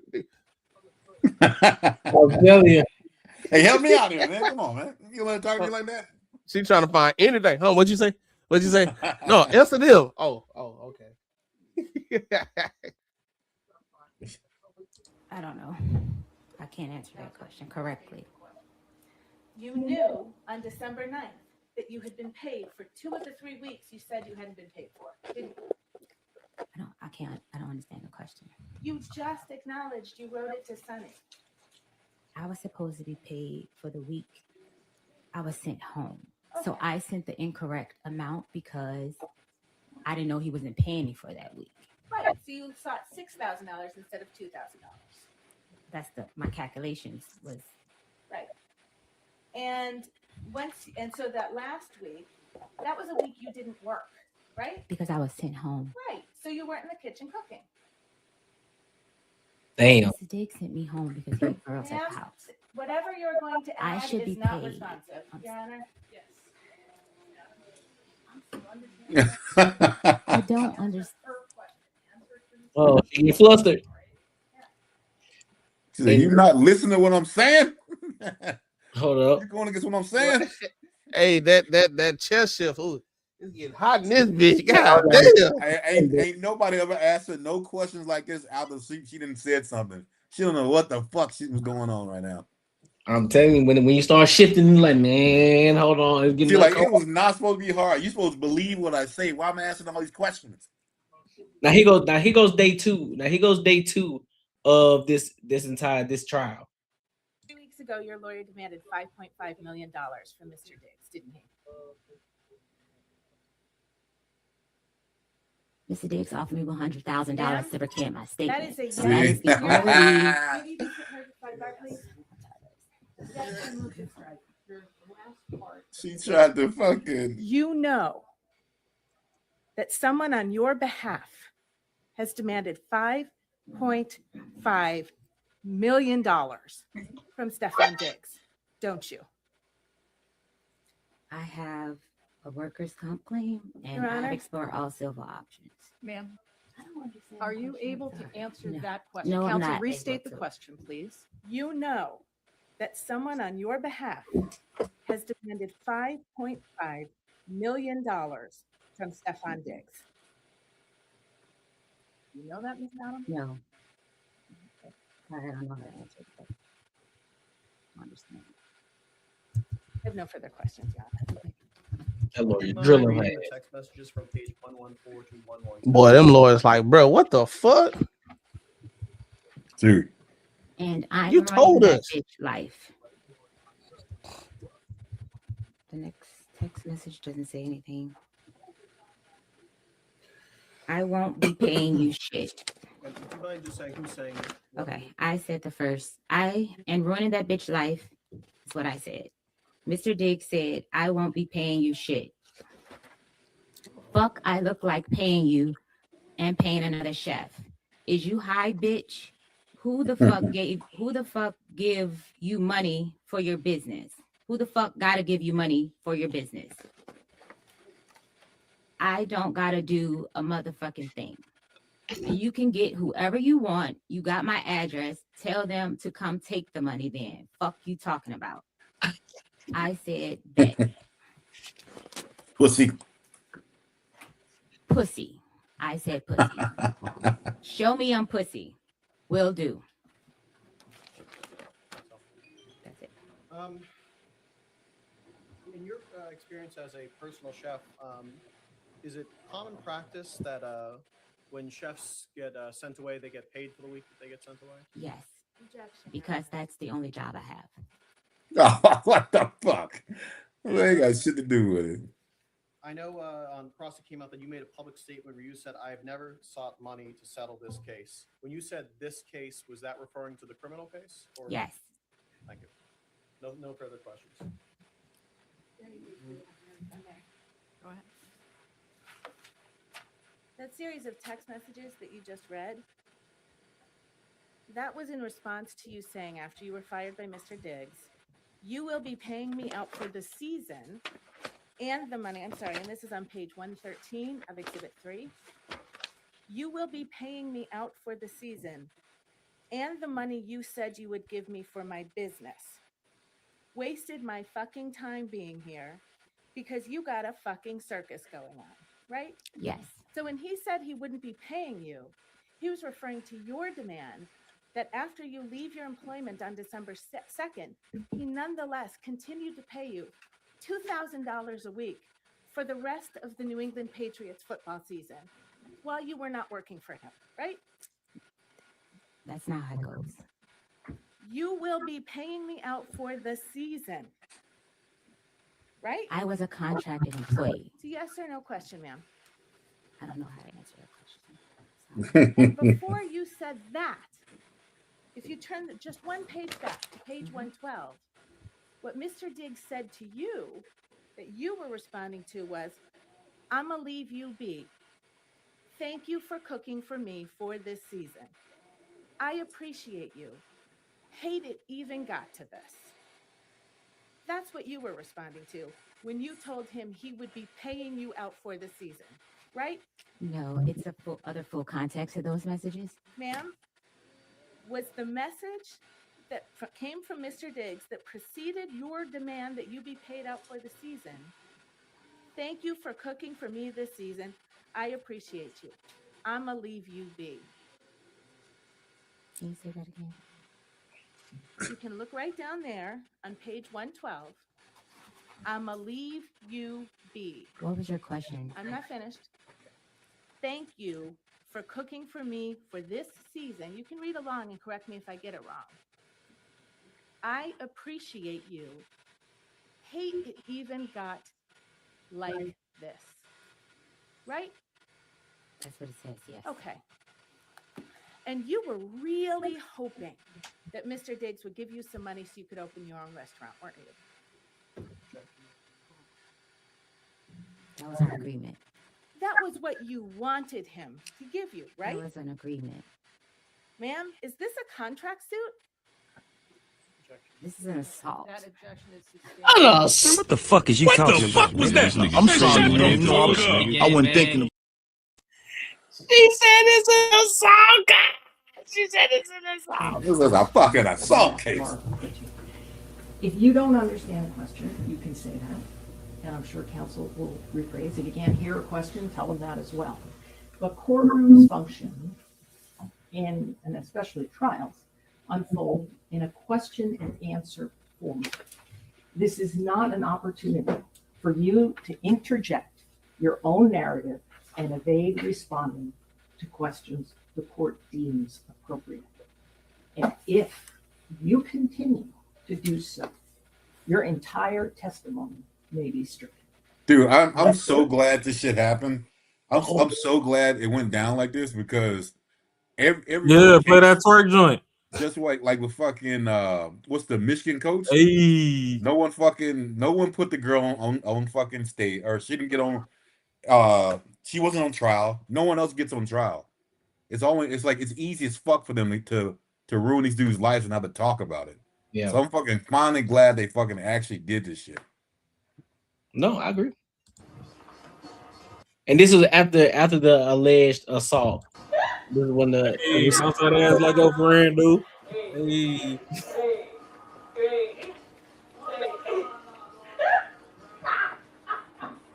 So that's what they. I need to hire a chef. Dog, hey, Courtney. I Yeah. wish we could have had them noises that was like fuck, or like had the little shotgun. Because that lawyer, she was firing. Nah, she had evidence on top of evidence, like firing her ass up. Look, she just knew. Sensational. I'm gonna play this last little bit, and then we'll dive all the way into it.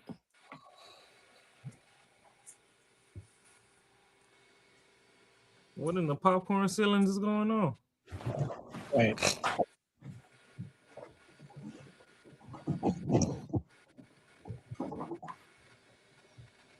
Will the jurors and the defendant remain standing? All others may be seated.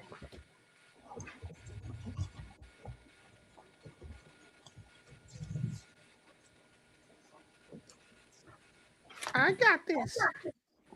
That's that look on your face, stupid bitch. I got this. I got this.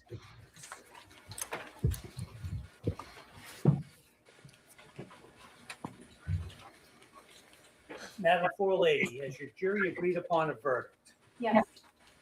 On count one, strangulation or suffocation, what is your verdict? Guilty or not guilty? Not guilty. On count two, the charge of assault and battery, what is your verdict? Guilty or not guilty? Not guilty. Madam Forelady, members of the jury, hearken to your verdict as the court has recorded it. Upon your oath, you say that the defendant is not guilty of the count of strangulation or suffocation and not guilty of the count of assault and battery. So say you, Madam Forelady? Yes. So say all members of the jury. Yes. All right, thank you. Jurors, please be seated for a moment. Everyone be seated. Jurors, I told you during this trial and in my instructions that the verdict was your responsibility and your responsibility alone. Jurors, I want to thank each of you for your careful attention and your service throughout this trial. This case has involved a heightened level of public attention. Despite that, you have remained focused on the evidence presented in this courtroom and the law as I instructed you. That is exactly what is required, and it is essential to the fair administration of justice. I recognize that serving as a juror in any case can be demanding, and in a case such as this, it may have required additional patience and sacrifice. The court is grateful for the seriousness and integrity with which you have carried out your responsibilities. Now that your service is complete, you are free to discuss the case with others if you choose, but you are not required to do so. You should not feel any obligation to speak with anyone, including members of the media. If you are approached, you may simply decline. Whether or not to speak is entirely your decision. All I can say is that on behalf of the court and the parties, thank you again for your public service, and you are now excused with the thanks of the court. All rise, jurors, and step down.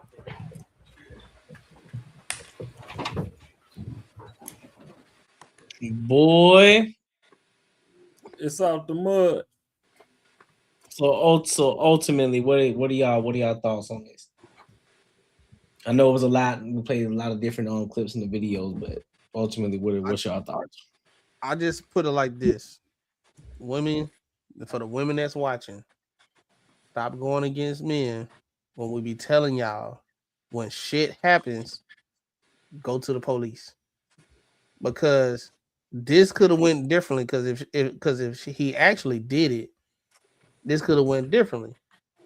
So when shit like this happen, stop doing the whole thing. Y'all getting mind fucked by online that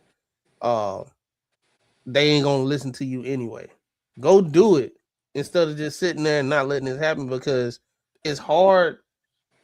It's hard for somebody to get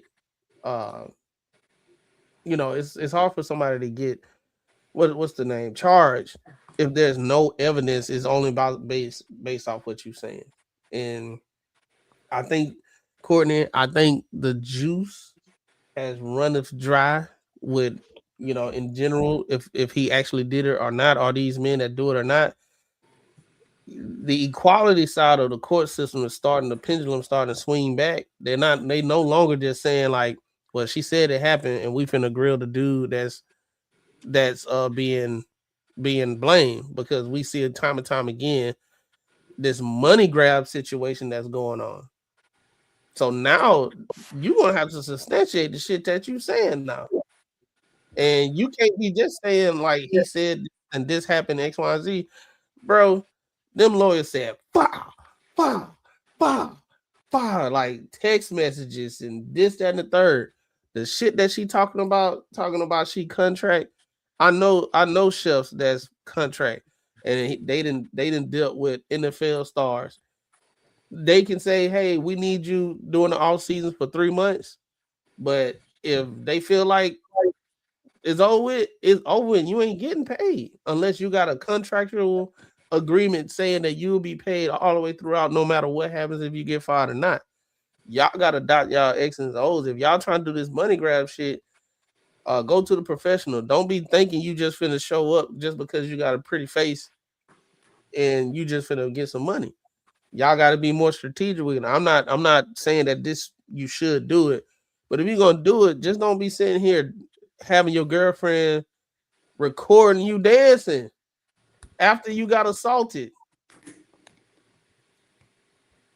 allegedly. Like, y'all gotta.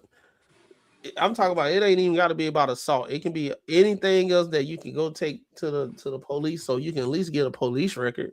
If she would have had a police record, that shit, they probably would have kind of looked at it kind of like more, like took it more serious. But she ain't had nothing. She had more damning information on her than him. Hey, bro, y'all gotta stop trying to do this money grab shit. If y'all really want equality and you want men to take ownership of their actions and shit, stop trying to do this money grab shit. Y'all done exhausted it. Now it's like, what you gonna do? You gonna take them to jail?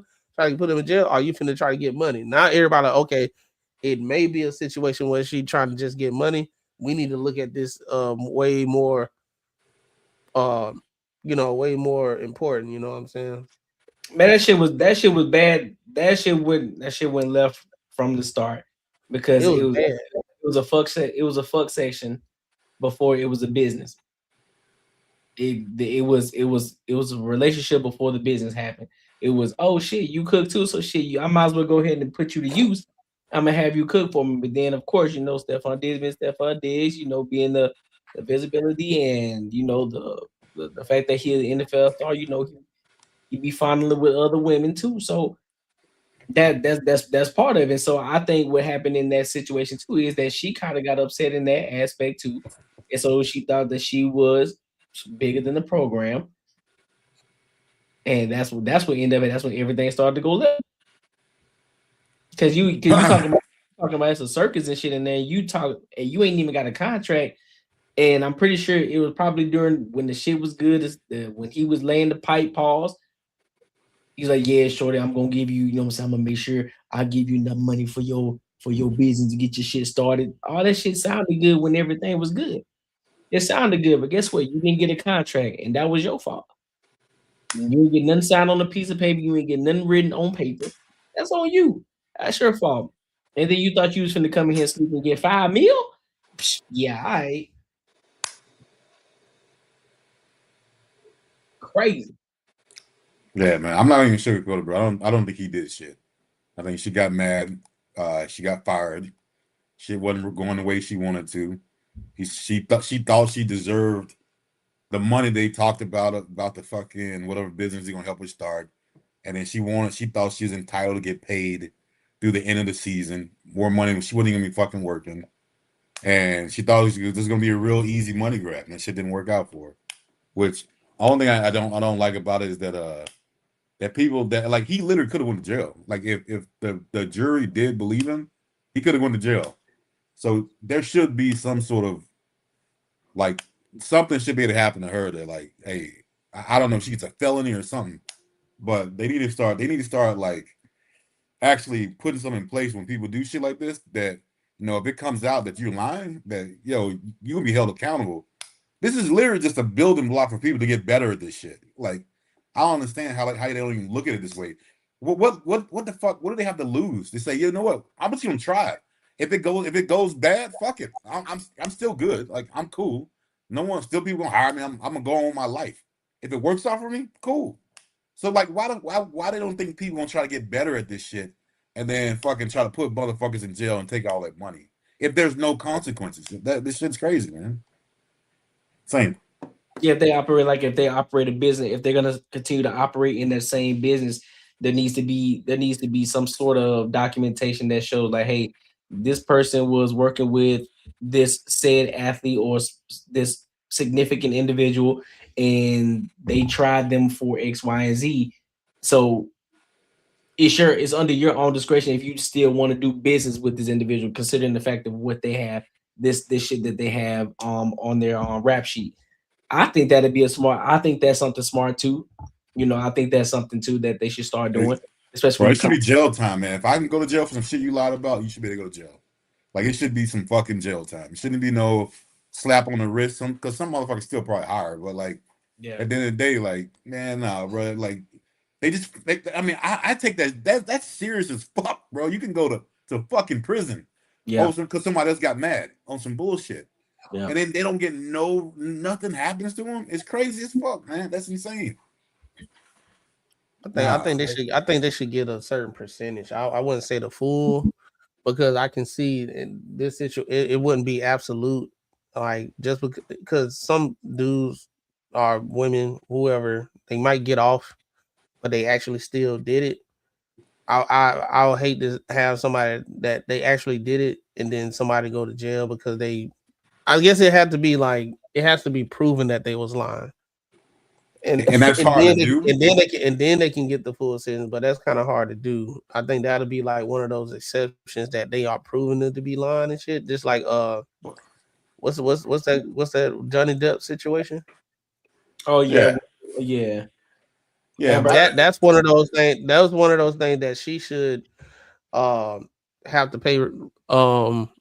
Whatever he missed out of job opportunities because of the situation, and she should do jail time as much as what he was going to get for assault, or the average time for assault, because she was proving she was the goddamn abuser. And I know. I'm sorry. I know people aren't gonna like this shit, man. But if no one's gonna like this shit. But if there was some sort of situation that happened and they worked it out, and she was cool with it, and then fucking 3 months later you come back and say, well, he did this, like, that's still fucked up. Like, if it was something that happened to you and it really fucked you up, you should report it right then. And that's easier for, you see bruises, you see all kinds of shit. You see, I mean, you can tell, like, possibly there's something that could be proven at that point. But like, if you cool and then now you just get mad and say, you know what, fuck that, man. You actually did do this shit. And now I'm mad again, so now you need to suffer for it. I think that's kind of like I said, it's not a good situation, but to come out to not say it didn't bother me that bad now, but now it really fucking bothers me.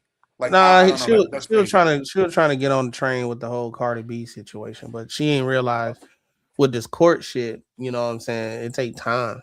So it didn't align right when everybody hated him because he cheated or whatever with Carter B or whatever after they broke up or whatever. So some time to die down. Now, I did see some comments and people talking about it.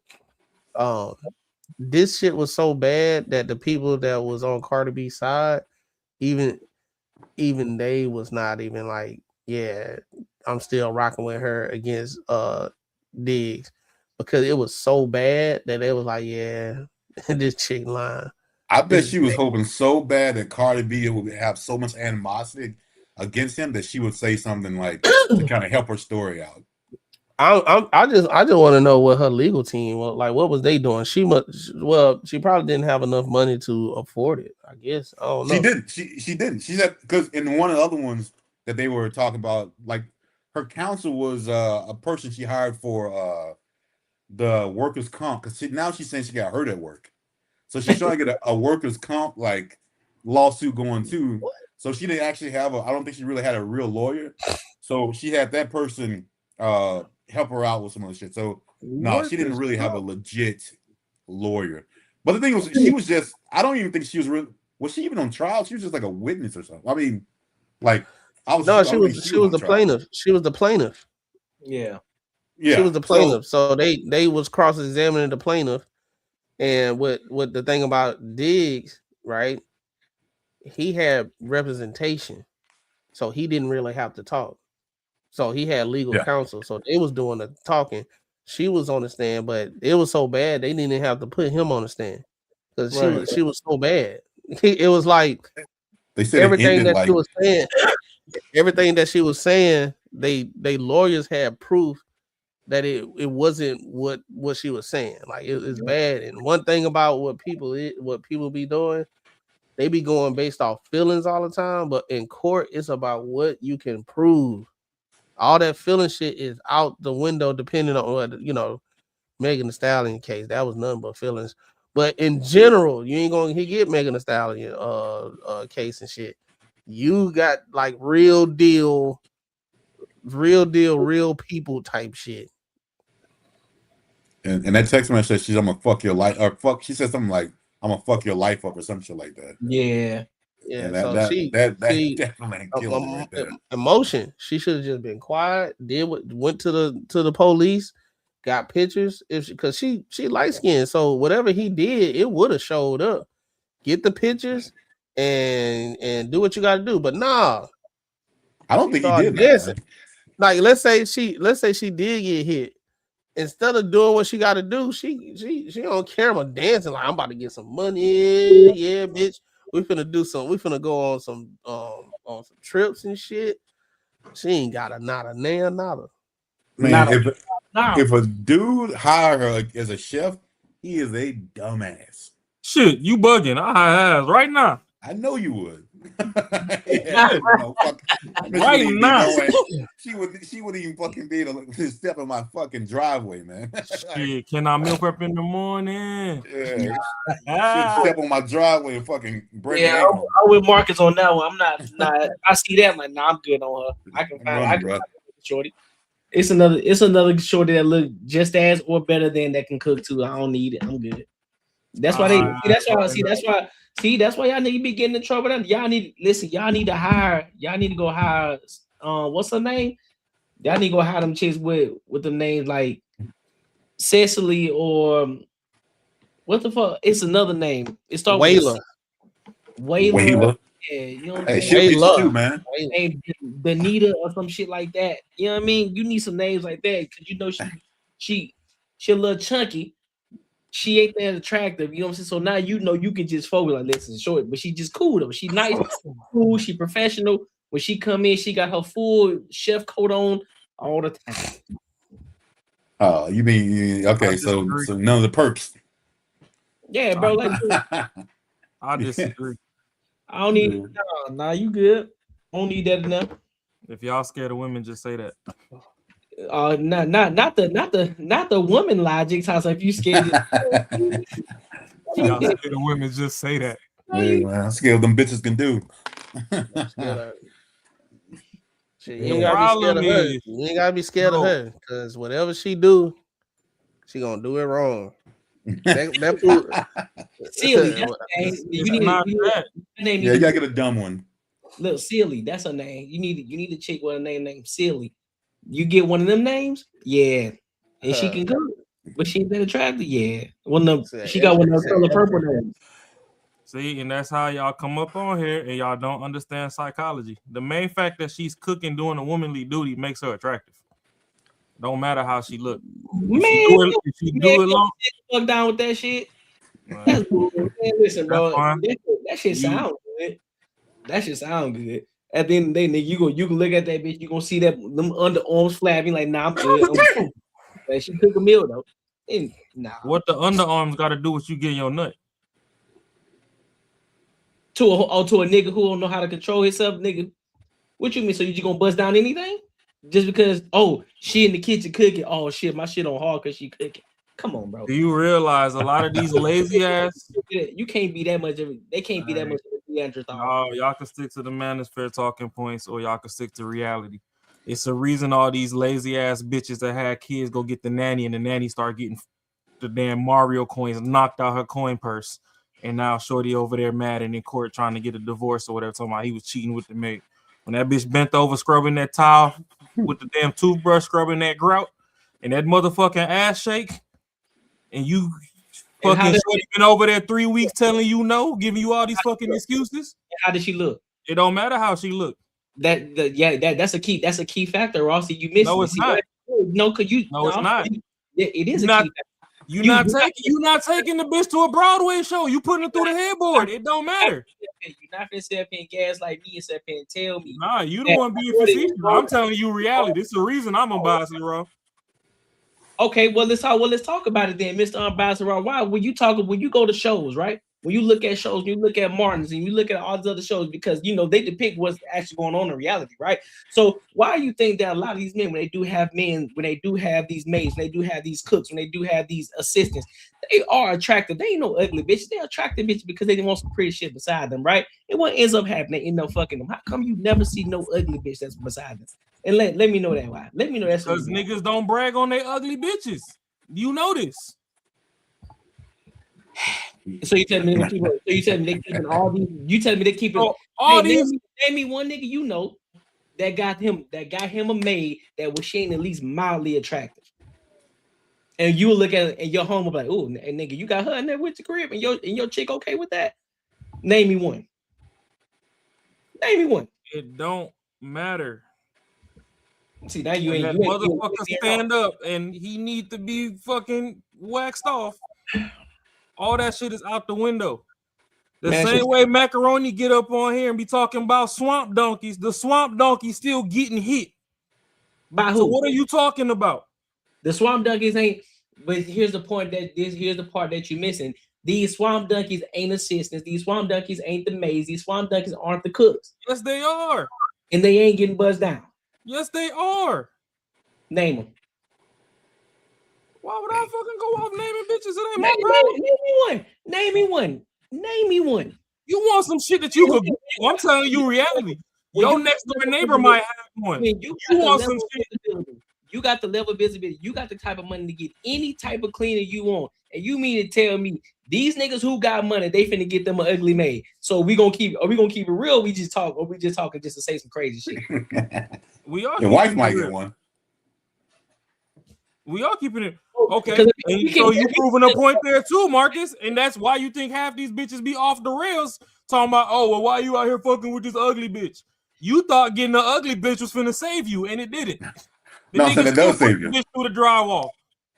That's like that ain't proving the point though, because that's a chick. You want some shit so that you can Google just so you can win. And I don't give a fuck about a nigga that's making 100 million. I ain't Google shit. I ain't Google nothing. I'm just talking. You want some Googleables? Name a motherfucker who got the money that's gonna hire a maid of some sort that's in their house on a regular basis. That's gonna be a live-in house that look like a motherfucking big mama. That's gonna be in their house. Name me one that got money like that. Niggas got different tastes. I don't know. I don't give a fuck. And how many Like cases? he got Boogaloo cammed up in the house. I'm playing Pookie in the club, fucking his main bitch. How many cases have we seen, or how many times have we seen in our own eyes, whether in real life or on TV, where the assistant or the cleaner was an attractive person? Name. We can name those though. We can point those out. So we ain't can sit here and just lie. We ain't just sit here and just talk crazy. It's not a lie. But most motherfuckers put themselves in that position because they go and get some fine shit that they can look at. You can't niggas that gotta fucking fake the funk with some bootleg ass ego in traffic. I'm telling you about reality. I ain't got time to be fucking pointing out. Oh, hey, that nigga Jim Jones got one, and that nigga Kirk cheated on Rashida with one. I don't give a fuck. I'm telling you what the fuck actually happened, and you worried about what the fuck can go on TV on Bad Girls Club and shit. What we talking about, bro? I told you to tell me any situation. I don't care. Any person, just because you got money don't mean you got to have visibility. You can still have money and not have visibility. The person who don't got money 9 times out of 10, they're still gonna have. Personally, I'm not finna name drop them on the pod, so that's out the window. Nobody's telling you to name drop. But what I am saying is on the probability scale, 9 times out of 10, somebody who got visibility who wants a chick to come over and cook for him on a consistent basis, that's a live-in shorty. I'm talking about on a weekly basis coming to kick it, she gonna be at least mildly decent.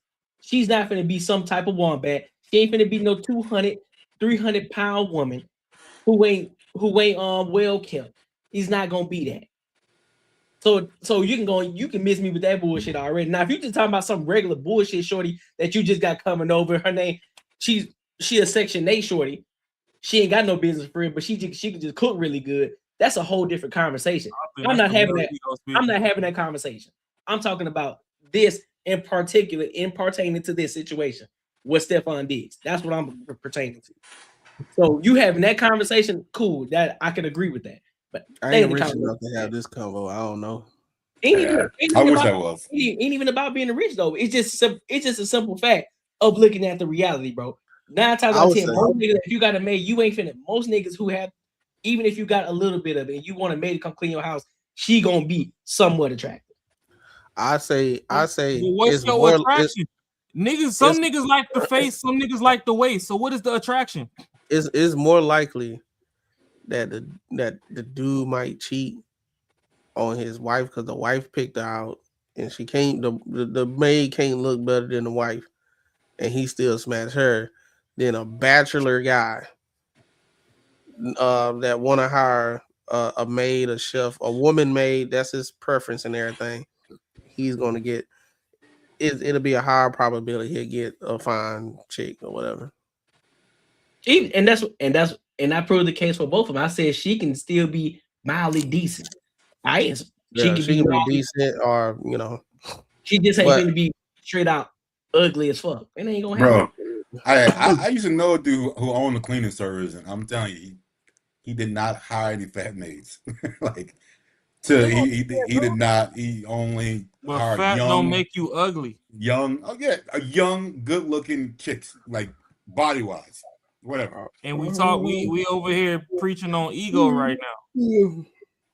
If the bitch is good at her job, she's good at her job, and then that makes her look better with time. That shit ain't got nothing to do with ego. You trying to point people out. A nigga not finna brag on the bitch that he fucking only call on free nights and weekends. If he got her saved in the phone and single or wireless, he not fucking giving her AT&T treatment. You ain't the fucking 5G free roaming network, bitch. Use after 11 p.m. or, when I come up out that club at 3 a.m. on Saturday and my top 5 ain't hit me back on time. They not finna fucking be out here bragging and showing the shit off to you. That don't mean that they don't exist. So thank you. We having two different conversations. You talking about just a regular basic bitch, somebody just in a random chick that he know that he bumped into, that he keep on the tuck. I'm talking about this particular situation. You hiring a maid, somebody that works for you, and you fucking. And the bitch was kept in the tuck. The problem is she ain't know how to play her position. She got in her emotions because she didn't get to sit down with Stefon and have the "what are we now" conversation. But I'm not proving your point. You want me to prove your point, but I'm not proving your point. Because the point that you're talking about wasn't what I'm talking about the business aspect of it in the maid, the cook and shit. She's an attractive woman. Ain't nobody been saying a lot to me and tell me that she ain't. She's an attractive woman. According to modern day standards, they're going to tell you that she's not because nobody's natural anymore. So what now? According to modern day standards, they'll tell you that she's not. Nobody's really natural anymore. No, I'm not. I don't care about what they talk about natural standards. Everybody and their mama know in real life this is a naturally good looking woman. She's not a wombat. Anybody who look at her gonna look at her and say, "Oh, she ain't no wombat. This bitch ain't no ugly ass shorty."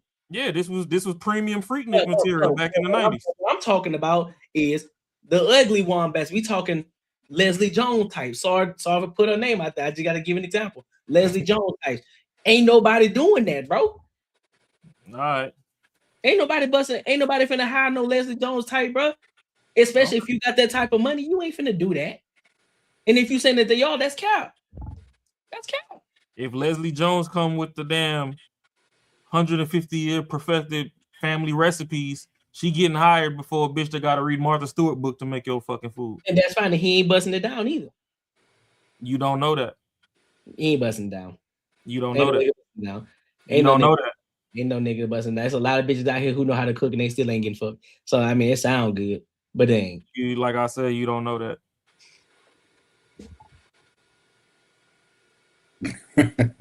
It's ugly bitches. It's ugly bitches with 5 kids every day. The only reason the baddies ain't got the kids is because they keep playing volleyball. I think. Hold on. Who getting them pregnant? I think we're at an impasse. Nah, fuck that. What type of niggas is fucking them though? You mean what the niggas with the money? You know what I mean? Them niggas, the ugly bitches. The bitches who got niggas with money. The bitches who got 5 kids. The bitches who got 5 kids. The ugly ass bitch who got 5 kids. You mean to tell me that the niggas with money, the niggas that's attractive, the niggas that got all the visibility, you telling me they're getting them pregnant in real life? Come on, dog. Did you watch Could Have Been Love? Huh? Did you watch Could Have Been Love, Drewski? No, that shit fake though. I don't give a fuck what's fake or not. Bambi still got a kid.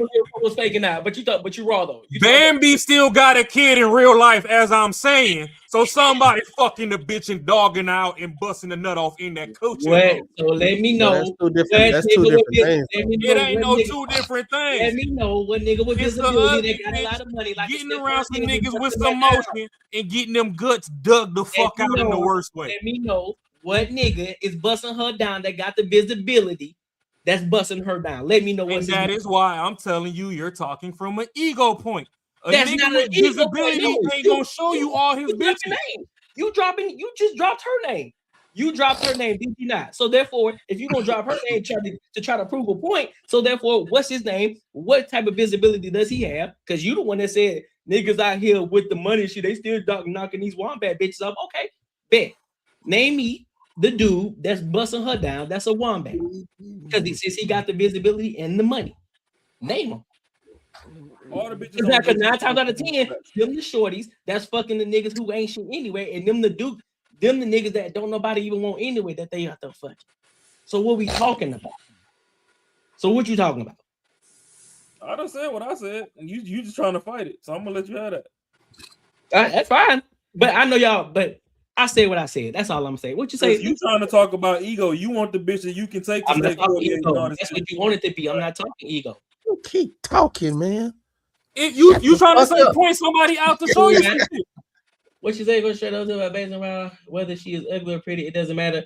She was hired to do a job, and even if he did, no, she was hired. She was hired after they fucked.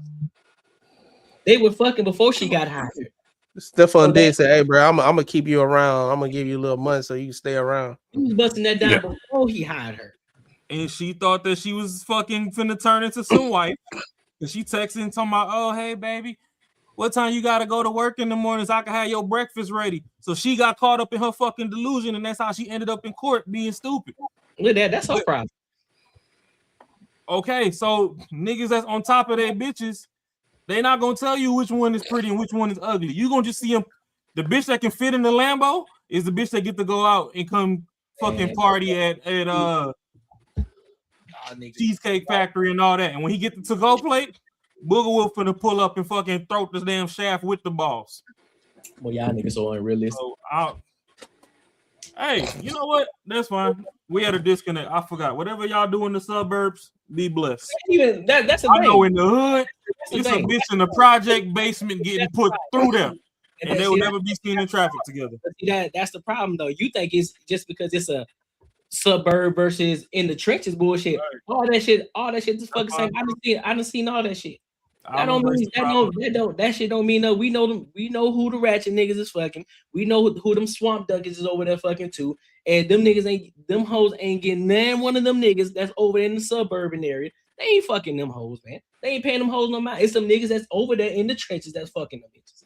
They got the money. They got the money because they doing some illegal shit. That's why.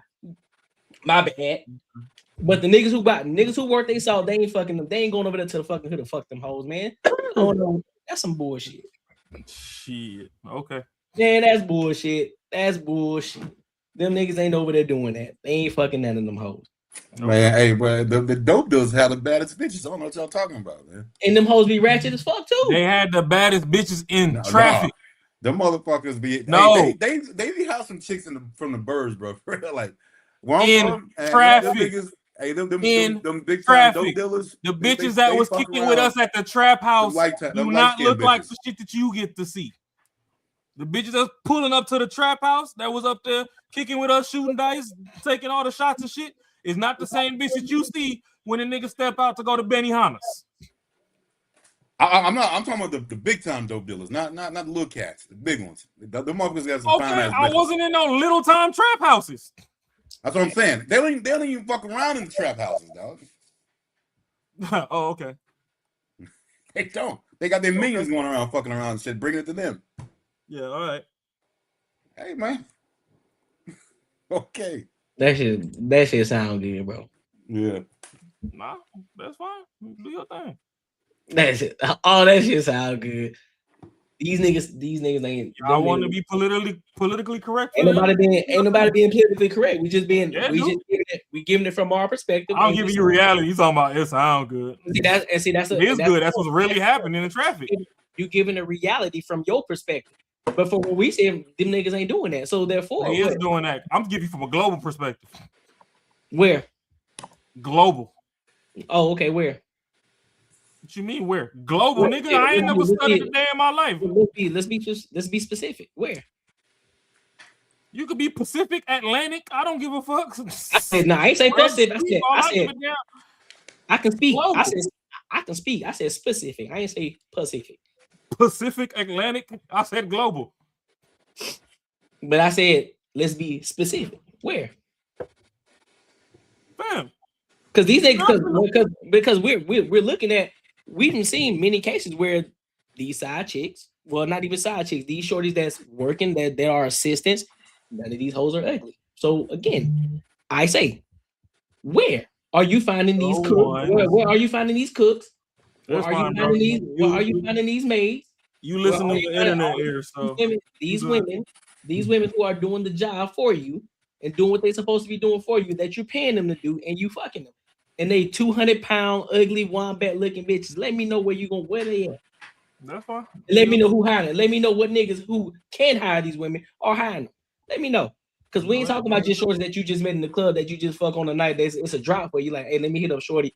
I know she at the crib. I know she's Section 8 up. I'm gonna hit up and she gonna throw me down. We ain't talking about that. Mm-hmm. That ain't what I've been talking about this entire time. Mm-hmm. Yeah, I think this conversation is really standstill, man. No, that's why we not gonna get nowhere, because the problem with people, with humanity in general, is once you got your own train of thought that you don't want to get moved off your square, you're not gonna listen to nothing different. So we're not gonna get nowhere. So you got it. You ain't gonna listen to nothing because you doing the same thing. You ain't moving off your square. What you mean? I've told you. Apparently, I'm from the suburbs. I don't know shit. So I got to be from the trenches in order to know everything, right? I ain't from the trenches, so I don't know shit. I'm just talking because I'm just coming from an ego perspective, as if I don't know shit, as if I ain't been around the block. But hey, you got it. Do you think, bro? You gotta be dog. You know what you're Not talking. listening. You know You're not listening to what I'm saying. You know I what done you're told you the bitch that's get put in traffic that they brag on. You talking about, oh, show me.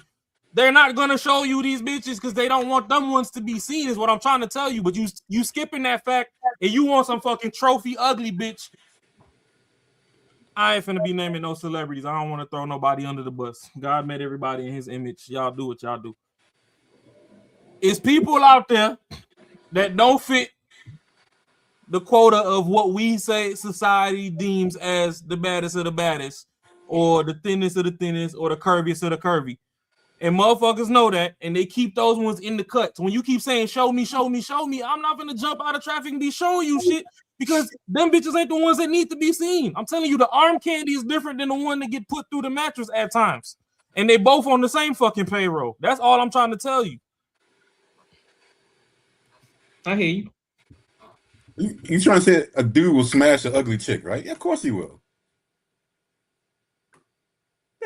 Yeah.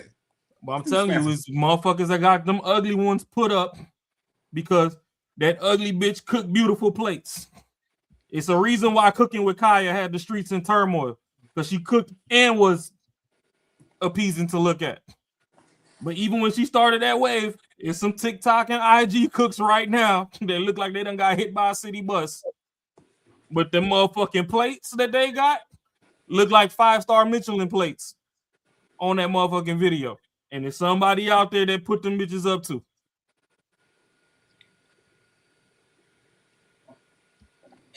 Let me go to this. We can go to the next topic because y'all y'all keep talking about the show off, and I'm trying to tell you that we talking, we saying the same thing, but I mean, hey, you got it. Then if we saying the same thing, then hey, my fault. Because you keep talking about what somebody's talking about on the arm candy. I ain't talking about that. You keep saying show me, and that's all I'm telling you. If I got a treasure troll in the basement, I'm not trying to show you the bitch. That don't mean she don't exist. Listen, bro. I hear you. That's all I'm saying. I hear you. Everybody ain't from the show me state. I ain't trying to show you this bitch. You ain't finna be clowning me in the group chat, nigga. But just know when you come over for that motherfucking surf and turf, I ain't gonna tell you who made it. It was catered. Whole time, shorty 2 rooms away, locked up, fucking watching Love and Hip Hop. Hey, but hold on. If you know, that's different though. If you know a bitch that can cook that don't look good, yeah, you hire. But if you say you got the option, and we're talking about his like Stefon Diggs, you got the option to hire some fucking bad bitch to live in your house. She's probably gonna be bad. But if you can cater some shit and you know someone who can throw down some good soul food, whatever. Yeah, you'll hire her. But I don't think she ain't gonna be like, you ain't gonna fuck her though. It's probably some old lady that know how to cook. So y'all niggas preach all day that women need to be more feminine and blah blah. And the minute you get a bitch that got some femininity because she don't look apart, then she magically not getting fucked. Miss me with that shit. Well, I'm saying he said the person that got the option. The option, yeah. She'll still get smashed. Option or not, nigga. Do you care about your nutrition more than you care about a nut? He said the option if he can get a bad chick. Do you care about your nutrition more than a nut? No, you gotta let me finish. He said a bad chick that can cook. The bad chick that can cook, or you got a woman that's mildly not as attractive as the bad one, but can cook. So both of them know how to cook. He's saying which one would somebody more than likely pick? A bachelor that got a good amount of money. Which one would they pick?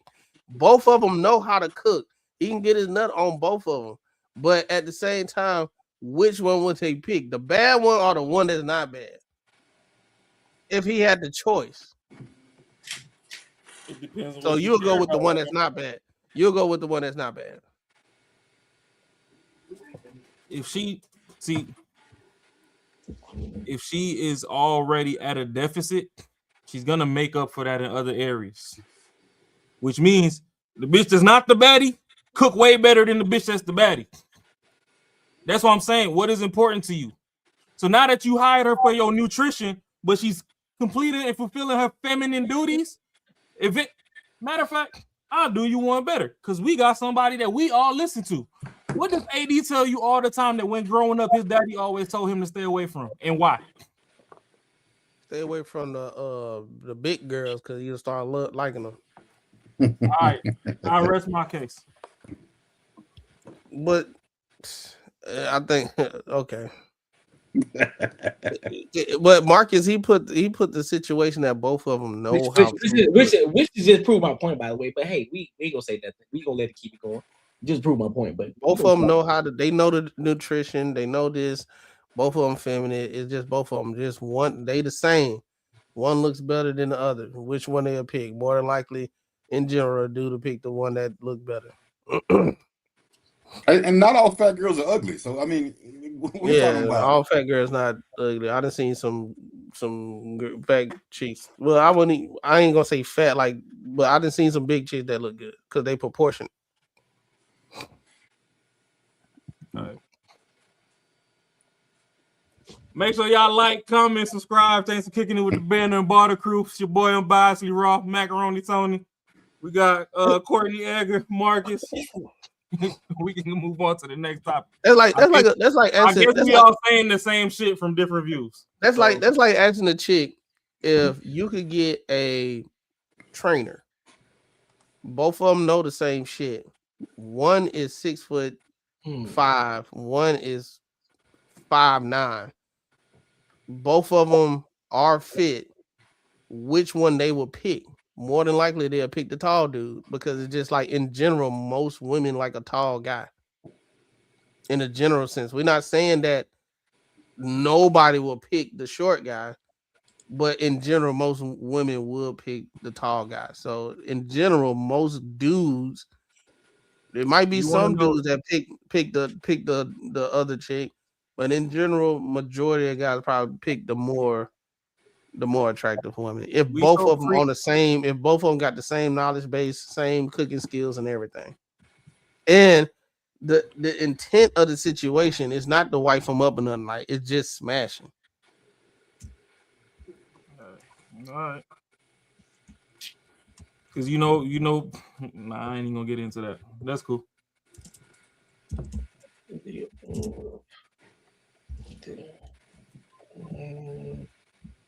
All right, that. All right, let's go to this next topic. So a Whataburger employee upset after a manager refuses crop top style at work at a Whataburger. Huh? At a Whataburger. So yeah, milkshakes with the burgers is crazy. They should have never gave you niggas money. So let's go ahead and get into this topic. Why? No, that's not the same. Why? I'm confused. Why? There's nothing to be confused about. It's plain, simple English. Untuck your shirt and cover your stomach. I told you that the shirt was too big. It doesn't matter. I started at XXS. And that still doesn't matter. That's not warrant you to come out half dressed. You have to dress accordingly to what the standard is of Whataburger. How is my stomach harming anybody? How is my stomach harming anybody? It's harming the business. You cannot come out like that. That's not standard. We're not going to stay here and talk about this for 20 minutes. You're not standardly dressed. You can either dress properly at home if you like, or you can tuck the shirt and get to work here at Whataburger. Don't you guys ever think if you had clear girls on the clock, more customers would come? So what'd she say? Send her ass home. Send her ass home, bro. Yeah, it wouldn't even be a conversation. Now, this is a situation, right? All these people talking about raised minimum wage. For this is an example. Like, uniform is uniform. You working at somebody else's establishment. If you didn't want to work there because of dress code, you shouldn't have accepted a goddamn job. You're not finna go in there and tell them what they gonna do. Like, everybody got their shirt tail tucked in. Everybody got a uniform. You coming there, what? Why? You supposed to be working. You supposed to be flipping burgers and dropping fries and taking orders while your belly button out. Why? What? That's the main focus. You can't work unless your fucking belly button exposed. Like, what the fuck? I blame gentle parenting. I blame parents not being in their kids' lives, and I blame moms trying to be on the same par as their daughters, because that's out of line. If that's your daughter, if I had a daughter and it's her first day at work and I get a call or she come home and I say, "What's the problem? Why ain't you supposed to be at work?" And they was like, they had a problem with how I was dressing. I asked them how you was dressing. Well, I wanted my stomach out and this, that, and third. I have to go get her mama. Because I was like, you need help, because if I get a hold to it, it's gonna be over with. Yeah, you. No, I mean, bro, stereotype or whatever, but I'm gonna say 99.9% sure she is raised in a single mother household, because it's almost kind of like that freedom to like express yourself. If it don't make sense in your head, it should be cool. Like, you know, if you ain't hurt nobody, it's okay to do it. Like, it just no one understands like just rules. Fuck, I don't give a fuck if it don't make any sense at all. It don't matter. Like this is your job. You gotta fucking do it. It don't matter if it makes sense to you or not. Especially if it's not something that's putting you in sort of danger or like in some kind of way violating you. And I don't understand how fucking people just can't follow simple fucking rules. This is crazy. You gotta literally like, you gotta challenge every fucking thing, which is crazy. And I don't understand how on the outside looking in, like how they think like they're benefiting from that. Like her boss can like, okay, yeah, whatever, man, go ahead. Like I don't understand. They think that's gonna be like the shit that actually happens. I ain't gonna hold it. I would have shot her ass right out the gate, bro. Well, it wouldn't even been a conversation. I would have told her to go home. Go home. You know how many people want to goddamn. You know how many people around her age are looking for a job? Dime a dozen. Even though the turnover rate might be high, she ain't gonna be no good there anyway. Cause she gotta wear a hairnet on her fucking eyes with the big ass eyelashes. Like, what the fuck, bro? Like, you ain't ready. You ain't come to work. You got these big stupid ass peacocks on your goddamn eyes. She just left for a $20,000 prom, man. She in the mood, bro. Like, come on, dog. Like, she need her ass beaten. Like, well, I mean, she should have got some ass whoopings when she was growing up, but it's too late now. She gonna be like this until she get 35. She'll get hired in the trap. Yeah. I feel like life works out for these people. She looked like one of those chicks that tried to do this, and then she go to the trap and start setting dudes up. Nah, she look like that first chick. I'll go for me on the way. Yeah, it'll work out for her. That's a fact. Shorty with the 2 kids in the beginning we talking about. This her twin, a twin. Yeah, she probably put some money on the books. She probably had like $10 in the account. So I'm gonna give my girl $5. Goods will come back to me. And then what makes it worse is the other employee that's right next to her up there co-signing and rolling her eyes while the manager's talking to her. I'm like, hey, bro, you can like Shorty, you can leave too. If both of y'all, give me y'all shirts. Since y'all don't want to wear it for real, go ahead and give it her. Give it here. Go ahead. Go to the car.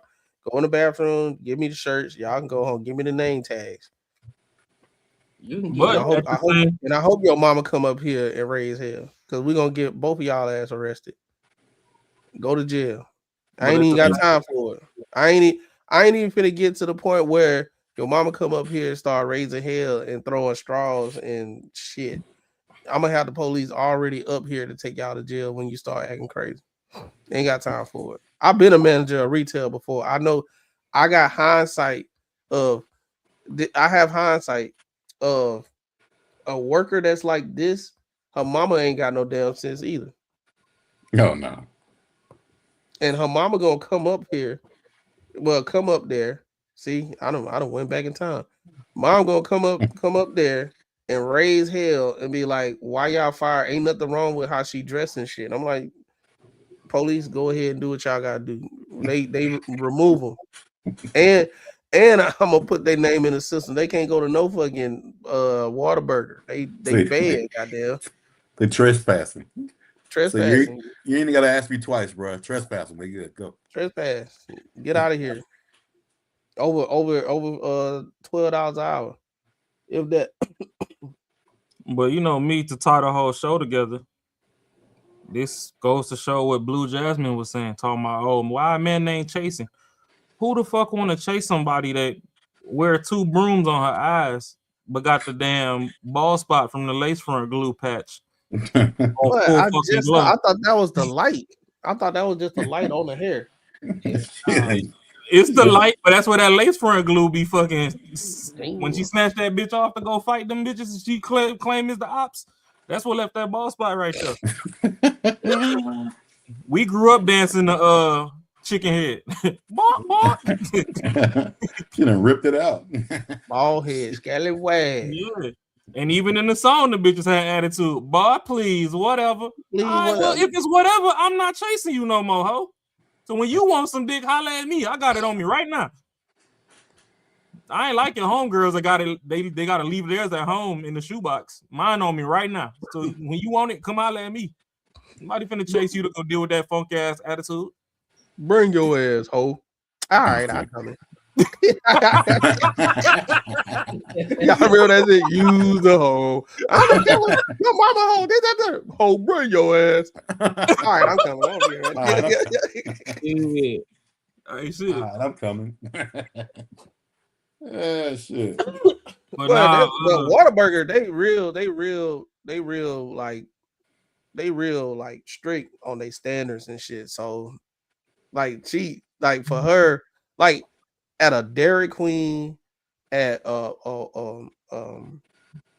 Burger King, ghetto McDonald's and shit, or Taco Bell, I wouldn't even be surprised if I seen this. But Whataburger, Chick-fil-A, the different places in McDonald's in like real populated areas, they ain't going for this shit, bro. You can go home. This might be a Whataburger where they struggling to have people to work there. But Doc, do you think this is staged? Because like how the phone is and the girl right there, because that's what I was just looking at. I don't know, dog. Because and then she sees the camera there too. So now my question is, who in the hell filming?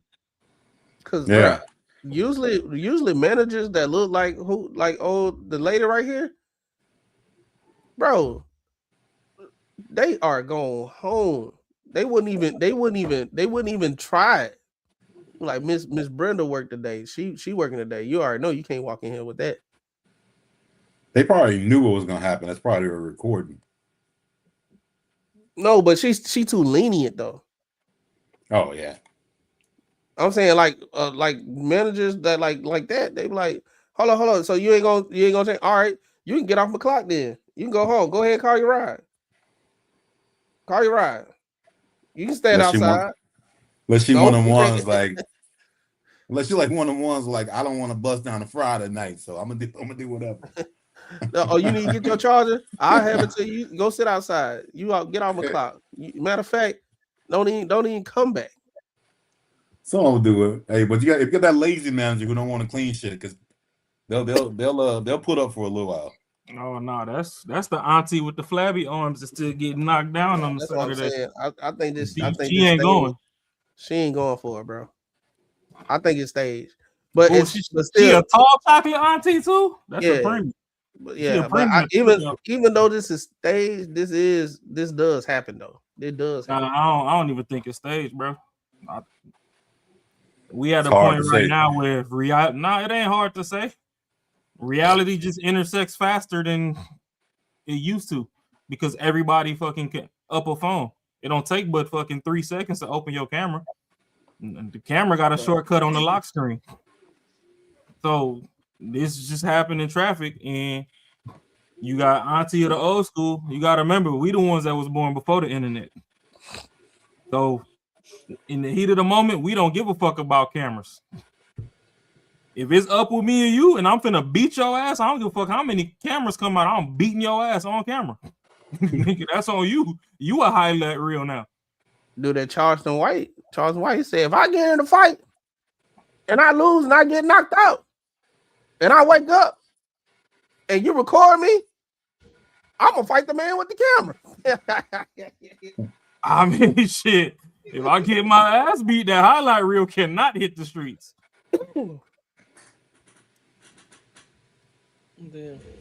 I'm on suit. Yeah. That is a good one. Yeah. And even the manager probably knew she was being recorded, so she tried to like not act like how she usually act, because they were trying to catch her slipping, because they know she don't play. They were trying to get her in trouble, bro. So yeah, I can see that happening, because bro, I'm gonna tell you something about retail and fast food, bro. Those are the most toxic environments ever, bro. They do everything but work. Everything is just mess about how they don't mess with management or somebody that they work with. If he come in today, he say one thing, bro. I'm fighting. It's up, bro. What that dude say? One more thing, and you're through. I'm a real nigga. I'm a real. Real nigga I'm first. a straight nigga, boy. Streets. Yeah, that was straight nigga, boy.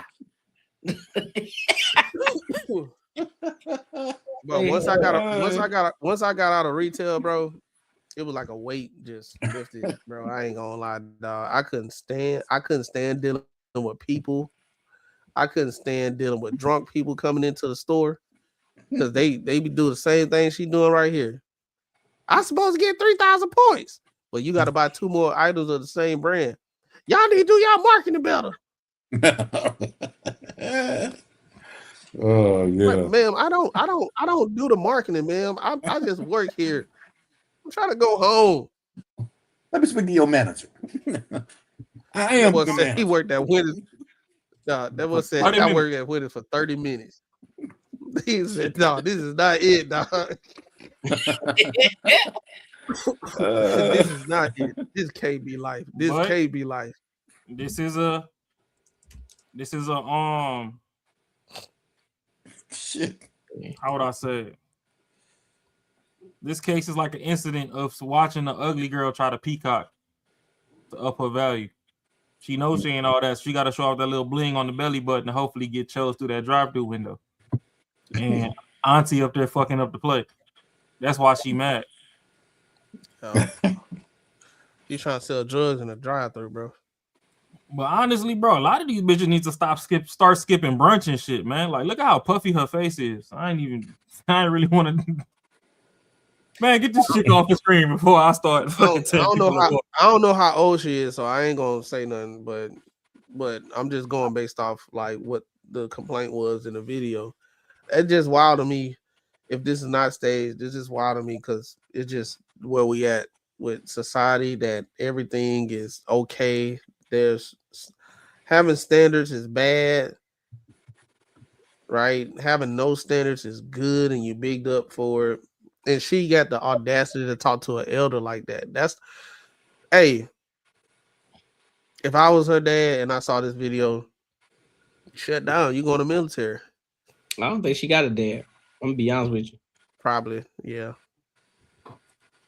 I mean, I could be wrong. I could be 100%. What women are failing to realize is the more that they champion no standards, the harder it gets for them. Because the whole reason standards get lifted is so the ugly people got a fighting chance in the playing field. Because if I got to look everybody in their face, like if we going off Facebook style profile pictures, it's a reason why, you could tell half the time if a shorty got 100 pictures and it's all fucking clavicle and up. Then might be big. It's a little extra meat down there. Might be big. You can tell that. Yeah, so they start lifting the standards to where now you got shorties that buy one size fit all clothes off Shein and they jumping in the stocking. They get a whole outfit that's the size of your phone, and somehow the shorty that weigh 90 pounds and the shorty that weigh 430 fit in the same outfit. I ain't gonna say it look the same, but somehow it fit. It touched both their ankles and both their wrists. So when they start lifting up the standards, Hey. Then now the shorty that's 90 pounds want to be rude, but the shorty that's 430, you know, she act kind of sweet. She be saying all them extra words. I be having motherfuckers feeling all nice inside. Now you mad when 430 get crunched before 90. Them big girls, they feel like that now too. They feel like they Well, talk like they starting to get a little attitude, but that's because they done started getting some. They started getting some premium pipe. Nah, they I just see, and then the women they scared to tell them something because it's like you had no business wearing that out here, man. Like if I didn't walk past women and see a chick that's like kind of big wearing something she shouldn't. They was like, she must be ashamed of herself. She ought to be ashamed of herself. But online, oh, they gonna big her up. Girl, you cute, you look good. This, that, and the third. You wearing that? Like, no, yo, they're like the button about to pop. That's fine. I'm gonna have that Tech 9 on speed out. Areola. Shit. As soon as that motherfucker pop out. Let me see something. Hold up. I almost had to slap a bitch because I called her broke.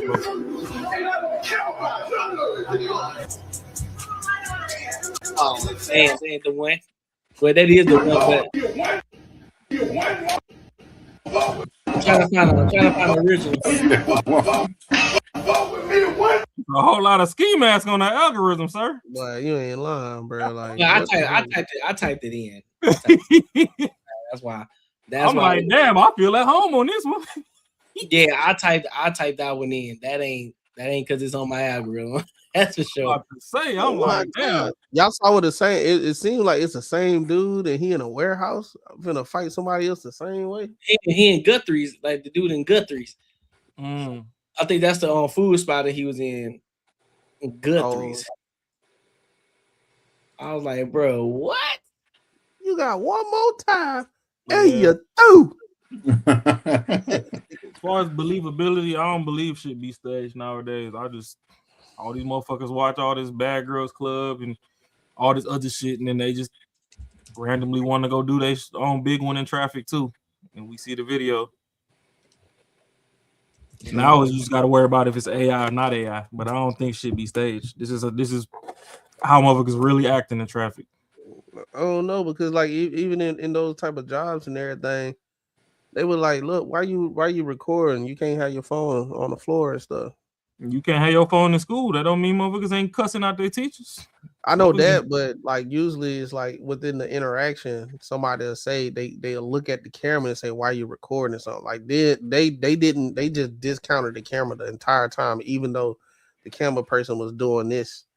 Like it was like going back and forth. That's my whole thing. Because if I'm in a confrontation with somebody and somebody got a phone right in my face doing this, I'm gonna be like, yo, back, dog. What you doing? True. Let me see. Here it is. Hold up. You through, and I don't care about none of it. Fuck with me one more time. You through, and I don't care about none of it, nigga. I'm a real nigga, boy. I'm a real nigga, boy. I'm a straight nigga. You know that chick is baby mama too. I'm gonna give you one more time. And you through. They say that I done gave you too many times, baby. What them boys saying? You through. Oh, we're on now. I'm trying to subscribe to you, but I do that. Oh, we missing the chat. Yeah. No, you just gotta go to you just gotta type them in. You gotta type them in. You gotta find all our pages individually. Yeah. What's going on? What's happening? Nah, Clowns are easy spot. She was asking how to subscribe to all the channels. Oh, yeah, I'm saying. Any final thoughts? Hey, camera or no camera, smack a bitch. Ooh, smack them. Ratchet activity, dog. Sometimes you gotta lay a motherfucker out exactly where they got you fucked up at. I don't give a fuck about no camera. Hey, yeah, it was church's chicken activity going on in that Whataburger, dog. That nigga said That's church church. chicken activity. That's when you like real hungry. You're like, man, I want some chicken. You walk in there, you're like, man, I'm about to get it 5 pieces. You walk in Well, that I bitch. think You walk we in done that got. bitch and they arguing. You like, fuck, it gonna take forever for me to get this food. My dog was good with it. Well, we at the spot where everybody got their OnlyFans. Cause you remember that one black chick that was getting crunched in Popeyes in her orange shirt. So maybe, oh yeah, maybe Shorty thought she was up next. Oh, she was getting crushed. She had her OnlyFans? No, I don't know about this Shorty, but it was another Shorty that got popular back in the day. She was getting. I know, crunched but in I'm Popeyes. talking about that one. I thought she was working there, so that was just like she got an OnlyFans and she just was like stunting. Well, I The think one when that that- one happened, it was before OnlyFans, so I think her shit made it to the hub. Oh Oh shit! But yeah, that Move was it her on early. up. She was trying to take that Mia Khalifa route. Hell no. Serve her the toothsteak polisher. Boy, hell no. Oh no. Boy, hell no. Doing a 2-hand Indian twist. Only you can stop forest fires. Hey man, final thoughts. Adults, please instill some decorum in your children, please, because they gonna end up living with you. The way she moving, she gonna be living with you or living with a dude with buku babies and shit, baby mama drama and all that shit. Cause she ain't got no mind. I don't think her mother probably doesn't. I mean, she probably look at it as a win, bro. To be honest with you. A win. Now for her to talk to that elder like that, that's crazy. Man, some chicks in the hood, bro. They don't. Hey, they can't stay with them all until they 30 or 40. They don't give a fuck. That's extra money. That's extra money on that rent. No, I see what you're saying. Yeah, so she ain't like most people trying to get their kids out so they can have their own lives. Look up that video you got. Oh, look up what video, Clown. What video? Look up what video. The one we already showed. I think it was a little late. The one and you through. I think that's what she was talking about. Oh, okay. Hold on. I mean, She said so racist and straight wrong. This shit made me pissed. Which video was that one? Huh. I don't know what video. Up in the comments. Hey man, we ain't finna read all that, man. Just retype it. Let me see. Copy and paste, goddamn. Is it the right video? No, I don't know what video you talking about. I don't see what video you talking about, Clown. I don't see what you're talking about. But yeah. But I mean, as far as the final thoughts on that topic, bro, that's just stupid behavior. Just somebody trying to get it. Even if it wasn't, if this was a real situation and it wasn't staged, it's just dumb and she needs some home training at the end of the day. I would have fired her ass right out the gate. I was like, "What the fuck you think you going? You can turn right back the fuck around and walk up out of here." And I think a lot of these kids, they need to start having more dignity in themselves too, and just people in general. Start having a little bit more dignity in yourself. I get it. You want to look like a hoe. You want to get some attention. There's many other ways you can do that. You know what I'm saying? If you just want that attention, just tell the motherfucker you want to be a thot. You know what I'm saying? Just go do your thing. Whatever it is. Because you're doing the eyelashes, you got you already looking raggedy when you coming in there because your face, your eyelashes is already beat up. Now you want to try to change up the rules. They wear a fucking crop top polo type shirt. That's some crazy shit. I ain't never seen no shit like that before.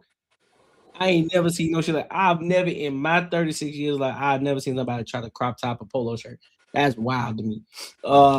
But you need to switch zip codes, baby. Man, I don't know. Now, I don't think I do. Shit, fuck that. I want to see that shit. You know them shit. That's when they be in that rebellious stage. They can do whatever. They do it on purpose, so you can have a problem with it, And if you say something, they're gonna make an issue out of it, and they'll just want to argue and shit. But yeah, but I do appreciate you, Auntie, for standing on business though. She like, nah, you ain't finna come up in here with that. Turn that shit around. You know, we need more. We do need more of that though. Stand on business. Like, listen, this is an establishment. This ain't your shit. You ain't running nothing over here. And just overall, the parents though, they need to be a little bit more strict on their parents too. So, what happened to the OG women that used to tell the youngins, get your fast tail up out of here? Oh yeah, we need that back. You're not gonna get that back.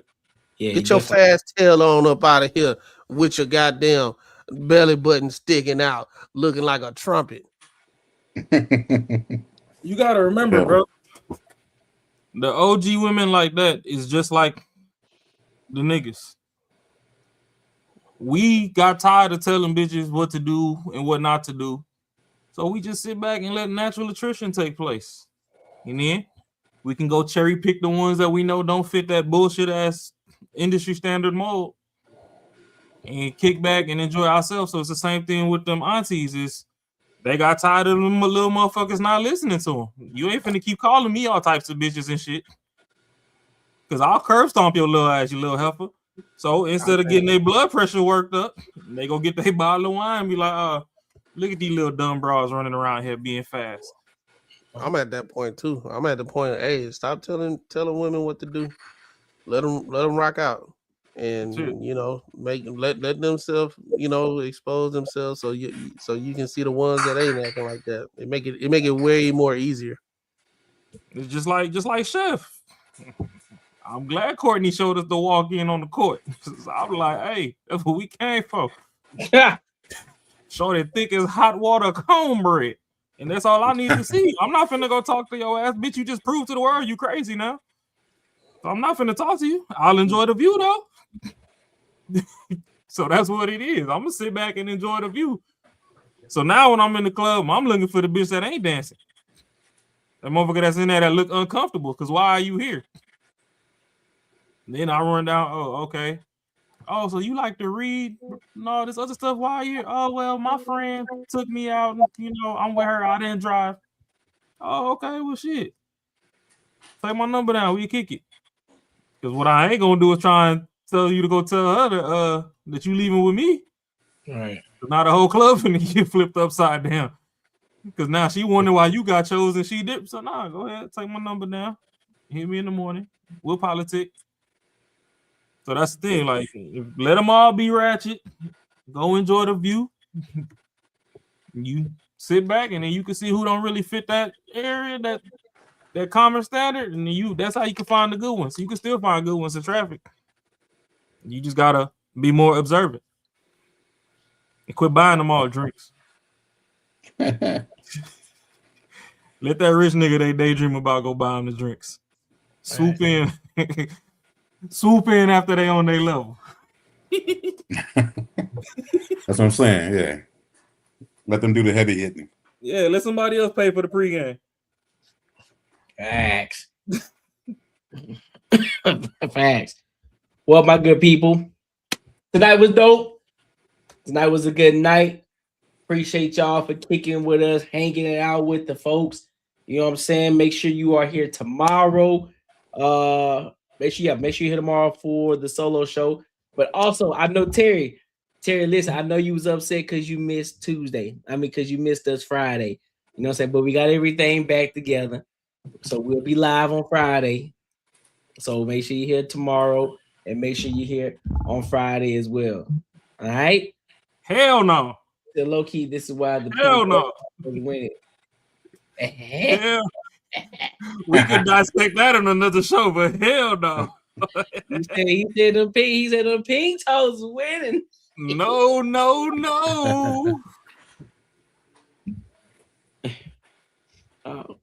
If it ain't got no melanin, I don't want it. Oh man. Straight drop. We got a video to review. Yeah, we'll do it Friday. Okay, say less. I'll put it on the tab Friday, on the queue for Friday. So we'll make sure we'll do that. Y'all gotta quit letting the white women play y'all. They play a long game. He said, "Come on, OJ." That's funny. No, Yes, sir. we fuck them pink toes, bro. I'm cool. I don't mess with the real colors. They the ones that who, depending on their mood, they switch between the whole box of Crayola. They the colors. He said, forget the pink toes.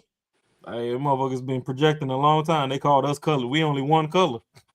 Pink toe. Motherfuckers, them pink toes get a bruise and that shit look like a damn heat vision camera is on their damn fucking thigh. Bruise be 19 different colors.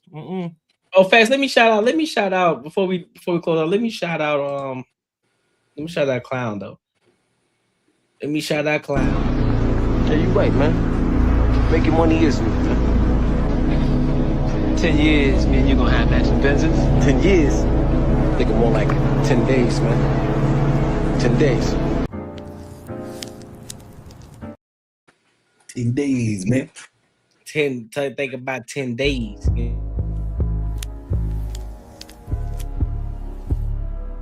That's top dog aura right there. Shout out to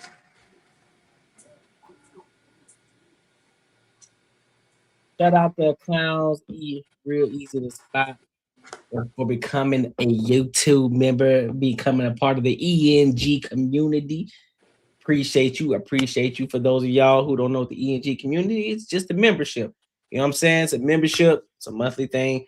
We're trying to get to 100 this year. So if you haven't joined, make sure you become part of the ENG membership. All right. Got to build that community tie. And if you haven't supported the channel, be sure to do so. Hit the super chat. You know what I'm saying? Support it to Marcus's chicken wing basket fund and the retirement. You know what I'm saying? Oh yeah. Oh yeah. You know what I'm saying? We still gotta go to work tomorrow. You know what I mean? Yeah, for now, y'all ain't retired us yet. Yeah, y'all ain't retired. You know what I'm saying? Y'all gotta retire. We trying to get to retirement, but y'all playing in the suit. Y'all ain't playing in the super chats. Shit, we can get you a 6 to 8 hour show, but we Bill still do on the first. Yeah. I get that paycheck. You know what I mean? So, but hey, appreciate y'all for kicking it with us. You know what I'm saying? Like I said, make sure y'all are here tomorrow. Same time, 7:05 p.m. That's the solo show tomorrow. Then make sure you get your drinks, get everything ready because Friday is up. It's Friday. a movie. Friday Let's is do up. it. All right. So until next time, my good people, we'll holla.